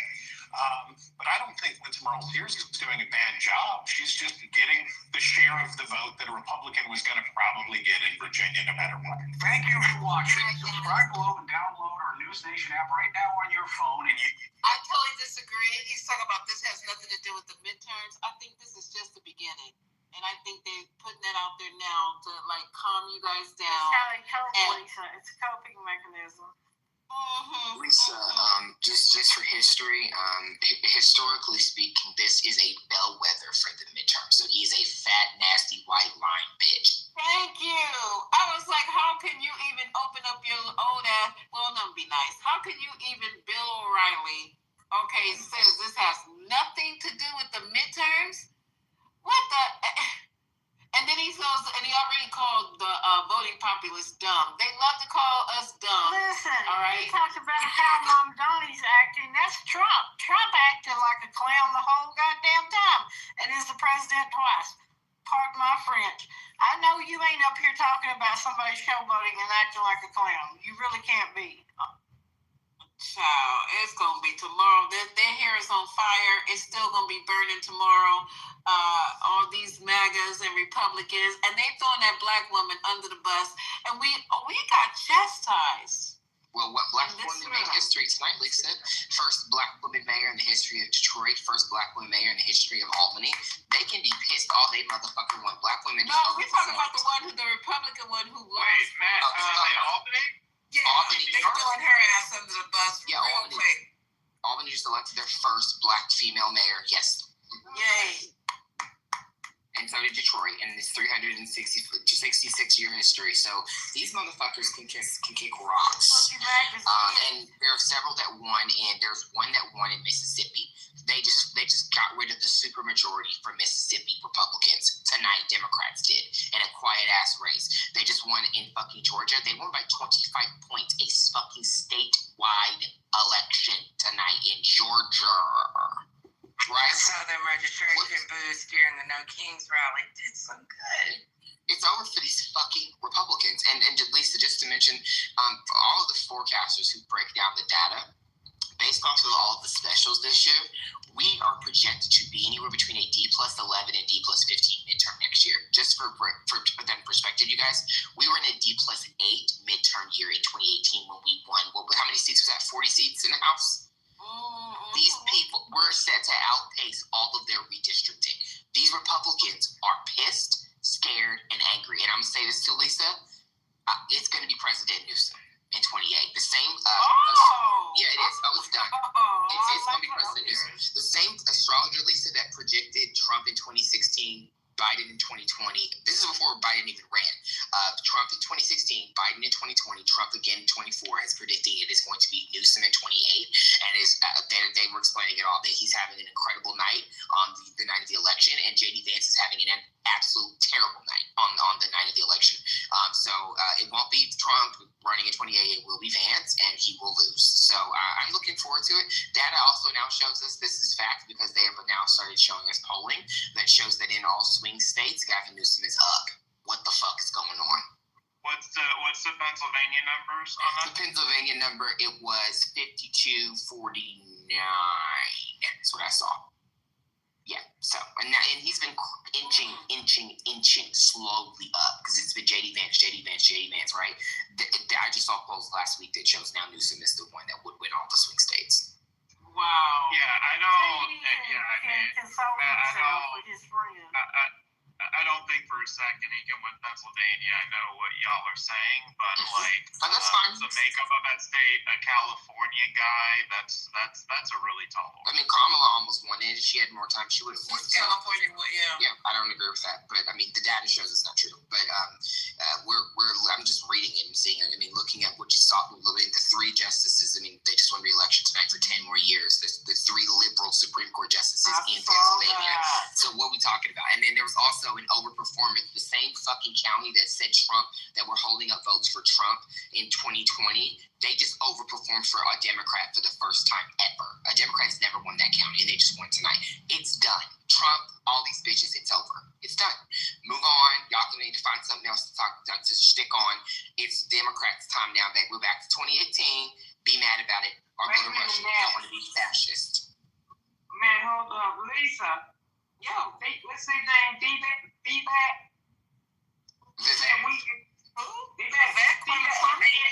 Yeah, he said we got our asses handed to us. I need that clip. I know that's right. Let me see if I can find Vivek, because I'm telling you, that sounds about right. I don't know why you guys think. Okay, so with that in mind, Matt, who do you feel? Because you're very super smart on that. Oh, thank you. Who do you think? You're welcome. Who do you think my good old next president should have as a running mate? Can we just explore that just a little bit? Absolutely. I'll give you 4 options that I think make the most sense, and you guys can tell me you don't like them, and that's totally fine. So my top choice, and I agree with Goat on this, is Ruben Gallego, senator of Arizona, junior senator, but not junior in any of his legislation, right? He used to be in the House. So I think he'd be great because he would help us win Latinos. We just saw tonight, and is it Passaic County in New Jersey, which went for Trump 70% last year, just went for Mikey fucking Sherrill by over 60 fucking percent. Latinos are done with Trump. 70% disapprove of his job performance, and it's rising. We're over. We're done with Trump. So Ruben Gallego would be a great, moment for us to say thank you. Thank Democrats for obviously being the party that doesn't believe we should be fucking thrown out of this country. Gallego is a fighter. Gallego is not pussy. Gallego is in a swing state. Anyone in the Sun Belt is someone you should choose because you need to win Arizona soon in 2032 to win the presidency. Why do I say that? Because after the census in 2030 and for the 2032 map, we're going to see Democrats lose a lot of ground in California, New York, and other blue states, and Texas and Florida gain ground. So it's going to be really important if you want to win the presidency to not just win the blue wall states, right, but to also win Arizona or Nevada, or you're going to need to win Georgia or North Carolina, right? You're going to need to win, 2 of 4 of those, in addition to your blue wall states, and in addition to that congressional district in Maine. So we have to be smart about that. So I put up Ruben Gallego as number 1. My second choice is obvious. Gretchen Whitmer. Gretchen Whitmer, if she's the governor currently of Michigan, white woman, popular governor in her state, not that popular to a lot of us because we're mad at her a little bit in the Democratic Party. But the reason why I still think she makes sense is she will get you women, but also she gets you Michigan. And if you win Michigan, you win Wisconsin and you win Pennsylvania. Why do I say that? Well, guess what? Since the 60s, all 3 of those states have voted with each other in every presidential election since the 60s for the same candidate by similar margins. So guess what? She helps you win your blue wall to at least get us to win in 2028, and then potentially we'll worry about our midterm in 2032, right? The third option that I think makes a lot of sense, Westmore. He gets you the black vote. He's fine as fuck. I'm sorry. A ticket with fine-ass Gavin Newsom and fine-ass motherfucking Westmore, you gonna get some Republican women for that. Them too. Them niggas is fine, okay? Fine. No. So there's that. The next one is a little bit of a cheat. I would go with either Mark Kelly or John Ossoff. Mark Kelly, he's in the Sun Belt state. He's the other senator from Arizona. He makes a lot of sense. Everyone loves Mark Kelly. Gabby Gifford, right? He'd be great. He's smart. He's effective. He can communicate. He's a man's man. He'll get men to vote for him too, who may be squinting at Newsom, right? And then if you go to your John Ossoffs, yes, he's a Jewish man, but he is in a southern state. He's very popular. Millennials love him. He's anti-AIPAC. He's not a Jewish person who's all about Zionism and all that bullshit. He is someone who we respect, we like, and he's about to win handedly next year in Georgia. I actually think we'll have a Democrat as governor next year in Georgia if we don't put up Keisha Lance Bottoms or Jeff Duncan. And you'll be able to have someone fill his seat that's another Democrat. I think that's your lineup. And once again, I'll repeat, Ruben Gallego is number 1. Gretchen Whitmer is number 2. Wes Moore is number 3. Number 4 is a Mark Kelly. Number 5 is a John Ossoff. That's your winning group to pick from. Anyone else is a waste of time. And I say the same thing for Andy Beshear. He is a waste of time only because you need to take your ass and run for Senate next year, bro. You're not winning. You can barely break 3%. So let's move on from him. Anyway, that's my little... Let me respond to that a bit. LOL. First, Bashir, I agree with you that he's way overrated. So I'm in complete agreement with and milk toast. Yeah, agreed. So I want to go back to right after the election. I said something, and Goat laughed at me. I said right after the election that this was going to become AOC and Gavin Newsom's party. No. Whose party is it today? It's Gavin Newsom's. But it's AOC's party. But no, right not. now, moderates won tonight. Moderates just won, not AOC. AOC's people won in New York City. AOC's people did not win across the nation. Moderates were laughed at by Crystal Ball and told that moderates are losers and are not going to win. And all the moderates just won today, except Minneapolis is pretty close, Matt. Minneapolis is still. But Matt, the No Kings thing, and what was that? What the hell was the tour her and Bernie did? What was that called? The Suck Oligarchy tour or something, whatever. Oligarchs, yeah, the oligarchs thing, yeah. So the energy is coming from there. That's where all this energy is coming from. That's where it's coming from. It's not coming from moderates. So you're talking about moderates winning like elections, that's fine, but in terms of where all the mobilization is occurring, that's not true. It's occurring. It's just, you just told a lie. How is it not true? Well, I'll say one word. Mikey Sherrill just broke history and won the most votes as a moderate candidate in history of New Jersey for any candidate that ever ran for anything in terms of governor. That shows you you're wrong. Spanberger expanded the lead of every Democrat who had ran in Virginia. We know Virginia always votes for the opposite party. But you're talking about hold on, let me finish. Election. We know that. No. We're talking about I'm not playing this dumb game that makes literally no sense of looking at just New York City and talking about Mamdani. That's cute. I love it. I'm happy he won. Move on. That's not the only race that happened tonight. The other races that happened tonight were moderate Democrats, regular liberals. I understand you and probably Trent are on the whole, we're in the progressive leftist socialist party now. That's not true. Moderates won handedly tonight. Not at all. But you're talking about general election races. I'm not going to agree with you because you're wrong. I'll see how you're talking about general election races, though. It's a bit strange. It's not true. But anyway, so I have a pet with Goat. He didn't think Newsom would finish in the top 3 in terms of the primary. I predicted Newsom would be top of the food chain right after this election. All right, so I still say Newsom and AOC are going to be the two that make the most noise at the beginning of the primary process. AOC is not running for president. She is running for Senate, and she's getting Schumer's seat. That is a prediction I've made, by the way, since you made that one. And I know I'm right. Schumer is clearly trying to go out on a high note. He's not running for election, just like Pelosi is not running for re-election.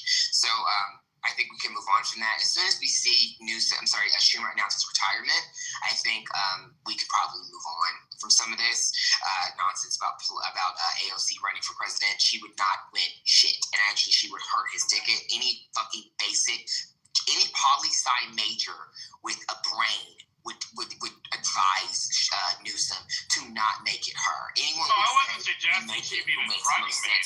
The person that makes the most sense is someone from a Sun. Why would you put two coastal candidates on a ticket together? That is literally retarded. I'm sorry, hold on. That is stupid. And these people make more money than both of us. They're not advising this man to put another coastal candidate on the ticket with him. He will be putting another person on who is from the Rust Belt, who is from the Sun Belt, or the fucking South, potentially the Corn Belt. But I don't know what Corn Belt Democrat we got right now. You need Pennsylvania on that. Don't you agree? It just makes Pennsylvania sense. Yeah, I wasn't suggesting AOC on the ticket. You just said the AOC is his party and her party, meaning you implied that they're the running.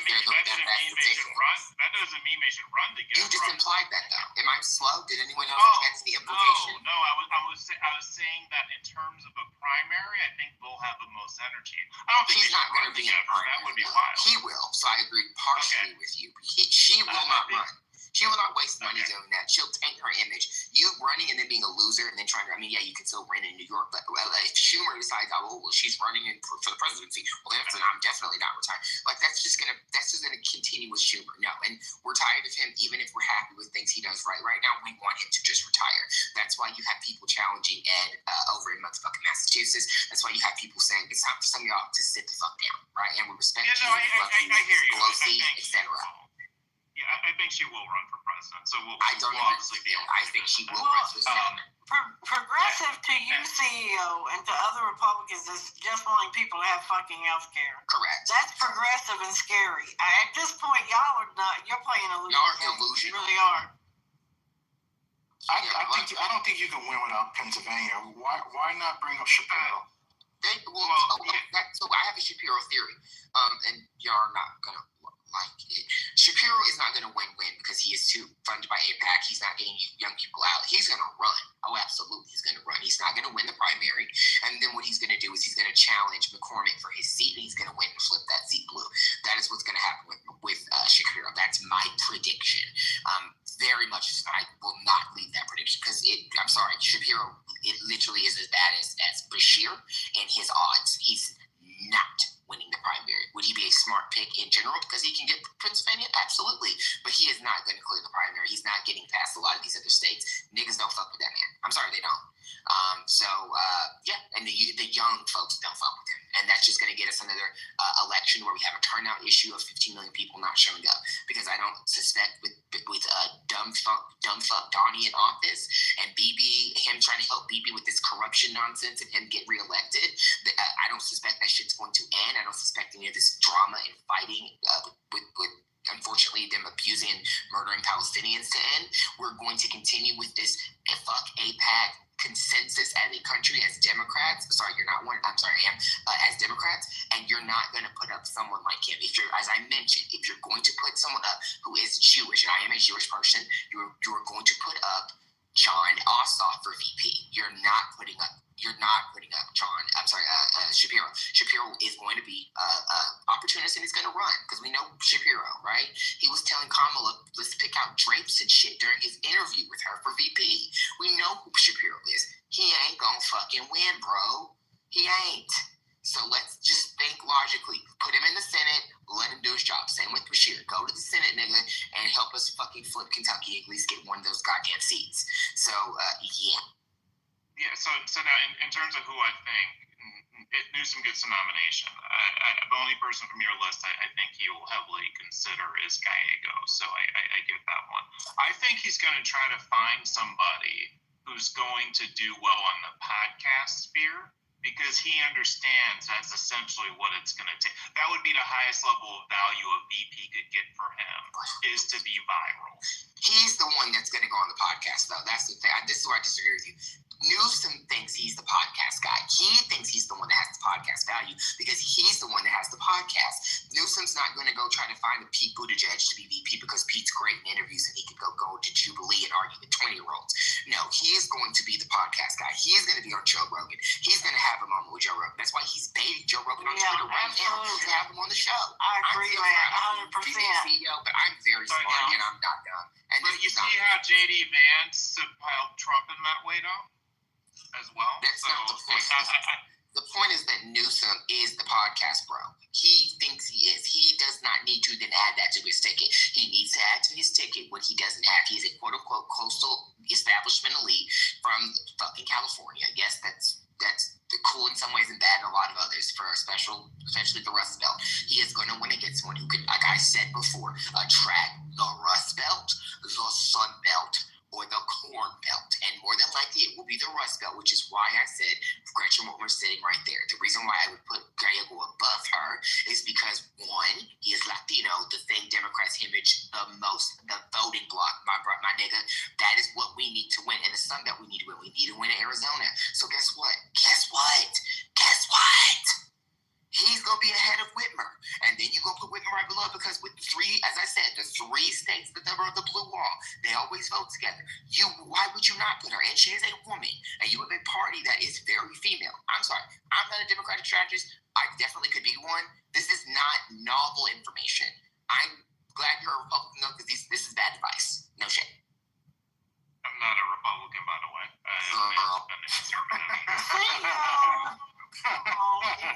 Please, come on. Stop the cat, bro. Stop the cat. You can't defeat me in this argument because I am literally. The three-letter words is GOP is not CEO. That's you, bro. Stop it, Omari. Stop trying to bring me into your misery. Listen. I think Matt, and it's rare. I think he's on to something what the Democrats should do, and. Gallegos is a good pick. He's young, he's Spanish, and he has fire. He has a little bit of fire in his belly. And popular in Arizona, and popular with Latino. So, that's a good pick. You need Latinos. And think about it, 3 more years Latino numbers. You got to give Latinos something, though. You know what I mean, Omar? We had niggas we had Obama give niggas something. We got to give Latinos something with Ruben Gallego PPP. We just have to. I'm sorry.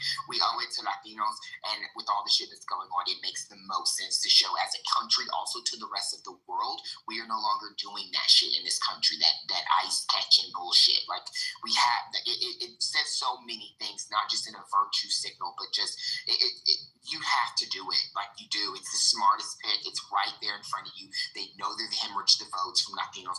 It's just it's actually asinine to suggest otherwise. There's going to be 3 to 5 million Latinos probably deported by the time Donald Trump's out of office. So you're going to need Latinos. Setting us up for failure by suggesting, not that you're being an op or paid agent, but I'm saying it's suspicious if someone says that it shouldn't be Gallego as VP.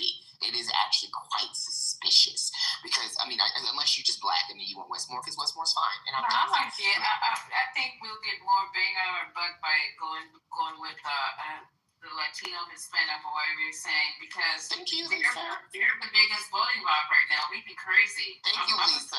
Lisa sees what I'm saying. CEO, you just Ruben Gallego. No. I said Gallego was the only one of your picks I agreed with. No, what about the rest that I said? I said, though, I think that he may go unconventional. Which I don't agree with. You can't go unconventional in 28. I think Gallego is by far the best out of the names you said.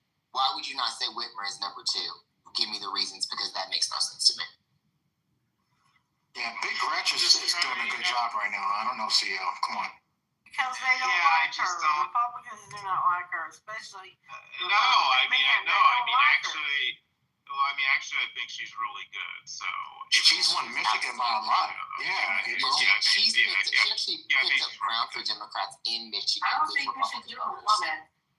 No, for VP, and I understand why it would be but the issue is that he already can be macho man. You need to balance the ticket out because women are the voting bloc of the Democratic Party, not men. So it actually makes sense to give women something, but not just give them something that's just you've given them something with the hair gel. We're trying to attract the Hispanic vote. Come on, y'all. Well, no, I'm fine with him being number 1. I'm going down the list of if Ruben Gallego died tomorrow, right? It would be who's number 2? Who's the second option? Yeah, not that I wanted to, but the second option is guess who? Okay, well, I would go with Gretchen Whitmer, and I would explain why, right? Those three states, Michigan, Pennsylvania, and Wisconsin, the ones Dem had, they could just win the presidency. Guess what? They've always voted with each other since the 60s. She's a governor. She's popular as fuck. If tomorrow she ran for Senate, which I wish she would, in Michigan, she'd win handedly. So guess what? If he was not in existence, she's the best number. She's the best next option because she just went. You win then. You win. You know, and so the third, if she didn't exist, I would say is then Wes Moore for the black vote to make sure you shore up the black vote, right? And if he didn't exist, then you would go to like a Mark Kelly. He's also from Arizona. He is a white man, but he is very popular and he is very much a macho man. He would help you get more men. He would also, you know, he's someone that black people also like and respect. Latinos like him also. He's in a Latino state, right? A very Latino state, Arizona. So he would make a lot of sense. And then the fifth one I would put would be John Ossoff, specifically youth vote, which people keep also taking, they don't take they value it as much on the Dem side, but they are starting to, you know, based off what we saw last year and how, you know, the youth vote went to Republicans. So I think he would make a. Can I just have like 1 second, y'all? Just 1 second. This is the last one I'm playing. It's only 35 seconds, but let me do it right now. We got our asses handed to us in New Jersey, Virginia, and New York City. Democrats swept all three. There's two key lessons for Republicans. Listen carefully. Number one, our side needs to focus on affordability. Make the American dream affordable. Bring down costs, electric costs, grocery costs, healthcare costs, and housing costs, and lay out how we're going to do it. And number two, cut out the identity politics. It doesn't suit Republicans. It's not for us. That's the woke left's game, not ours. We don't care about the color of your skin or your religion. We care about the content of your character. That's who we are. All right, back to we got our asses handed to us. King again, even though they wanted to replace him with Charlie Kirk, but we still using some of his quotes. So that's my last tip of the night. So let's do it. Let's coast on into the morning. Oh Jesus, this is a. I was dying to get in this room tonight with y'all. I was like, oh my God. I didn't even know it was going to turn out like this. I was like, okay, I'm having a good day. Let me open the room. Let's do some hot topics. I knew we were going to win some. But the sweep the whole goddamn thing, no, I had no idea. So I'm just elated. I'm elated. Let's keep this momentum up, y'all. Let's keep this energy up, you guys. And don't be fearful of putting people out there like Mandami. Let's not be fearful of that. Let's put all our people out there who are qualified, who might shake some shit up. People want change. They thought Trump was the way, but it was the wrong way. We were driving down the wrong side of the road with Trump. I think that it showed tonight, Lisa, populism, yes, can win, which is what Mamdani is, but abundance can also win, which is Spanberger and Mikey Sherrill. Like, you can win with both of those strategies, especially, but the issue is it will depend on where you're at in the country. Like, if you're in a D plus 35, 40 state like New York City, put up a socialist if you want to, right? But if you're in a, you know, purple-ish place or a more moderate place, you know, act accordingly, and your candidates can win. So yeah, diversify. I agree. Diversify the candidates. Get some more progressives out there where they make sense. I actually think California is going to be in trouble next year because I don't know if you guys saw Alex Padilla is not running for governor. He announced he's just going to run for re-election again. And so we might get stuck with Katie Porter as our governor, as our candidate for governor on the Dem side, and she will not beat Hilton. So we got to figure out our gubernatorial election next year. I'm confident we'll be fine. But who's Hilton? Who's Hilton? You don't know who that is? No, I don't. From the UK. Hello, your advisor. What? Steve Hilton. Do you not know from who Fox it is? News? Steve Hilton. What's the first name? Steve Hilton, Fox News. Oh, yeah, no, I don't know. He's running for governor. He's an idiot. But anyway, yeah. Okay. He has 16% to Porter's 15%. He's currently has the highest polling out of every candidate, and obviously we don't have open primary here. We have closed primaries, but we'll see what happens. I'm just mentioning that to say that it is going to be about what kind of candidate is running where, because you don't want people who are to whatever running somewhere and we lose something. But we're going to have ridiculous turnout next year for the midterms. I'm very confident we're going to be fine in general, and I'm excited to see all of the Republicans here. One of the things. Have you thought about getting into politics? So my dad was in Obama's wedding. Obama was in my dad's wedding, and their best friend Abel. So I'm from Chicago. But I don't want to personally. I'm in the entertainment industry. I love politics though. So in another life, I'll be a political consultant or strategist or analyst. But you should. I'm all for it. Maybe if CNN suspects. Hey, Jay Jones won, so I think you could win, Matt. So you could threaten to kill, throw those hands and still win now. So I mean, look at Jay Jones. Yeah. So you can get away with it. So one of the things I didn't know, New York said crime was 22%. Was important to New York City. That was a crazy stat with looking at Abby Phillips. I mean, in New Jersey, taxes were number one, and the Democrat just won the most votes in history. So I think the Democrats are now officially the economy people. So Republicans, it's time to just move on. Like I said, maybe move to Russia where fascism's there. Y'all like it, right? I mean, the Republicans fucked up the economy. And that's, they let Elon Musk come in early on and dictate to try to fire everybody in the government. And this whole we're going to take a chainsaw to the government and cause all this chaos. I really believe I blame Elon Musk. We lost once we lost that Wisconsin. Donald Trump brought his ass in. He brought him in. You're right. Yeah, we lost Wisconsin. They were just as culpable. That Supreme Court race, I knew was downhill from there. Right? Trump was the last heartbeat of the Republican Party nationally, if I'm being honest with y'all, just based off data, because he's what saved the Republican Party from being completely just irrelevant. Because if he didn't run against Hillary would have won. We would have had a liberal Supreme Court, and this country would have fundamentally been gone for Republicans. And this is something all Republicans talk about. They know he was their savior. He was their last hurrah. And I think that they're writing this last hurrah out because guess what, babe? Y'all are gone in 2030. I don't care how many things we lose in the census.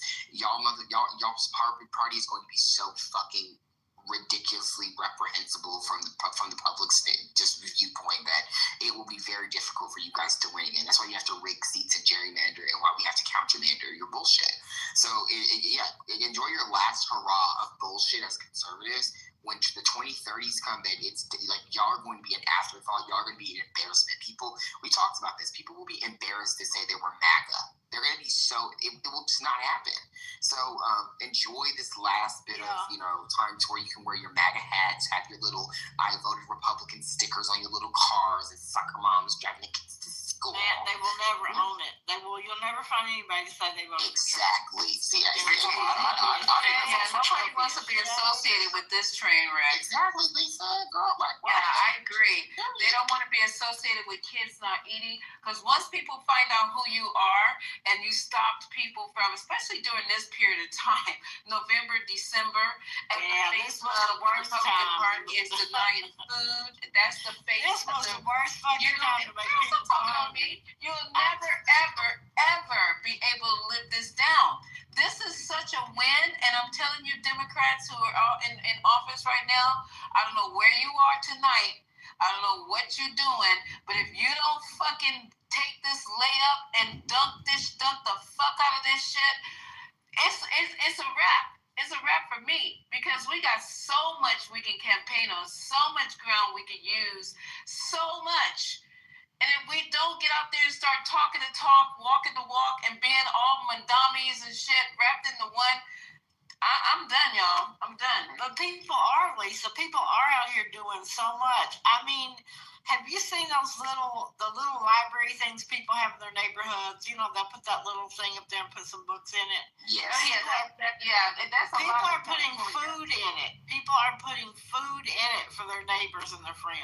But that's not what I'm talking about. I'm sorry. I'm talking about our elected officials. If they don't get out here and start like ramping this shit up, I don't. Because right now, listen. Oh, do you hear anything? Do you hear anything? It's just, hello? Where are they? And then Hakeem, he was out there nonstop like 30 days ago. Now you don't see him. I know Corey's planning his wedding. He was just on TV tonight, though. Hakeem's out. Yeah, Hakeem did. He went through the alphabet. Was that an old clip that I saw? When? He just went tonight. He's been on like 4 shows. He was on. I told you he was on earlier. He was just. He's been on all day. Okay, well let me catch up with the alphabet news tonight because I had not. I've been too busy in here with y'all. I haven't. Clip. I'm gonna go get it. Yeah, Omari said it. He's Hakeem speaking now, which is, everybody was speaking like no goddamn wetsuit and shit. Hakeem can, And Lisa, just to mention also, you have several Dems that have been out here. I mean, if you've looked at the rallies, Obama was out there. You had I read Obama's clip. Yay, Obama. Yeah. Alyssa Slotkin, she's one of our senators in Michigan. She's newly elected, and she's someone that's been really rallying the troops. She was in Congress with Cheryl and with Spanberger when they were all elected in 2018 together. She's been stumping. I mean, there are a lot of them that are actually out here stumping for different candidates, but I think that they're realizing they have to split things up because they need to cover ground everywhere. So you're seeing a lot of them. I mean, Kamala's been out here. I mean, Gavin Newsom's been out here. You're seeing a lot of them, but it's just the people we want to see. Like, where's Elizabeth Warren? I mean, like people like that we've always heard of. They're a little chill right now, but I'm cool with it. I want the new people to be out here doing their thug biz, right? Like, I'd rather hear from them instead of some of these octogenarians, and no shade to them. But Pelosi's retiring. Maxine was. We got that young kid out of Florida. I want to see more of him out there saying, let's fucking shake this shit up and get these people motivated, because the people who voted for Mandami, those are young people, first-time voters. They showed us we can do this. We can do this, y'all. So Lisa, the Democrats were right. Remember how they said that the youth is the future for the Democratic Party, and to stop writing them off and to figure out how to get them out there to vote? And they're correct. Look what just happened. A Democratic socialist. I mean, we had LaGuardia, of course, in recent memory in New York, but we have another Democratic socialist as mayor, and it could happen. Like the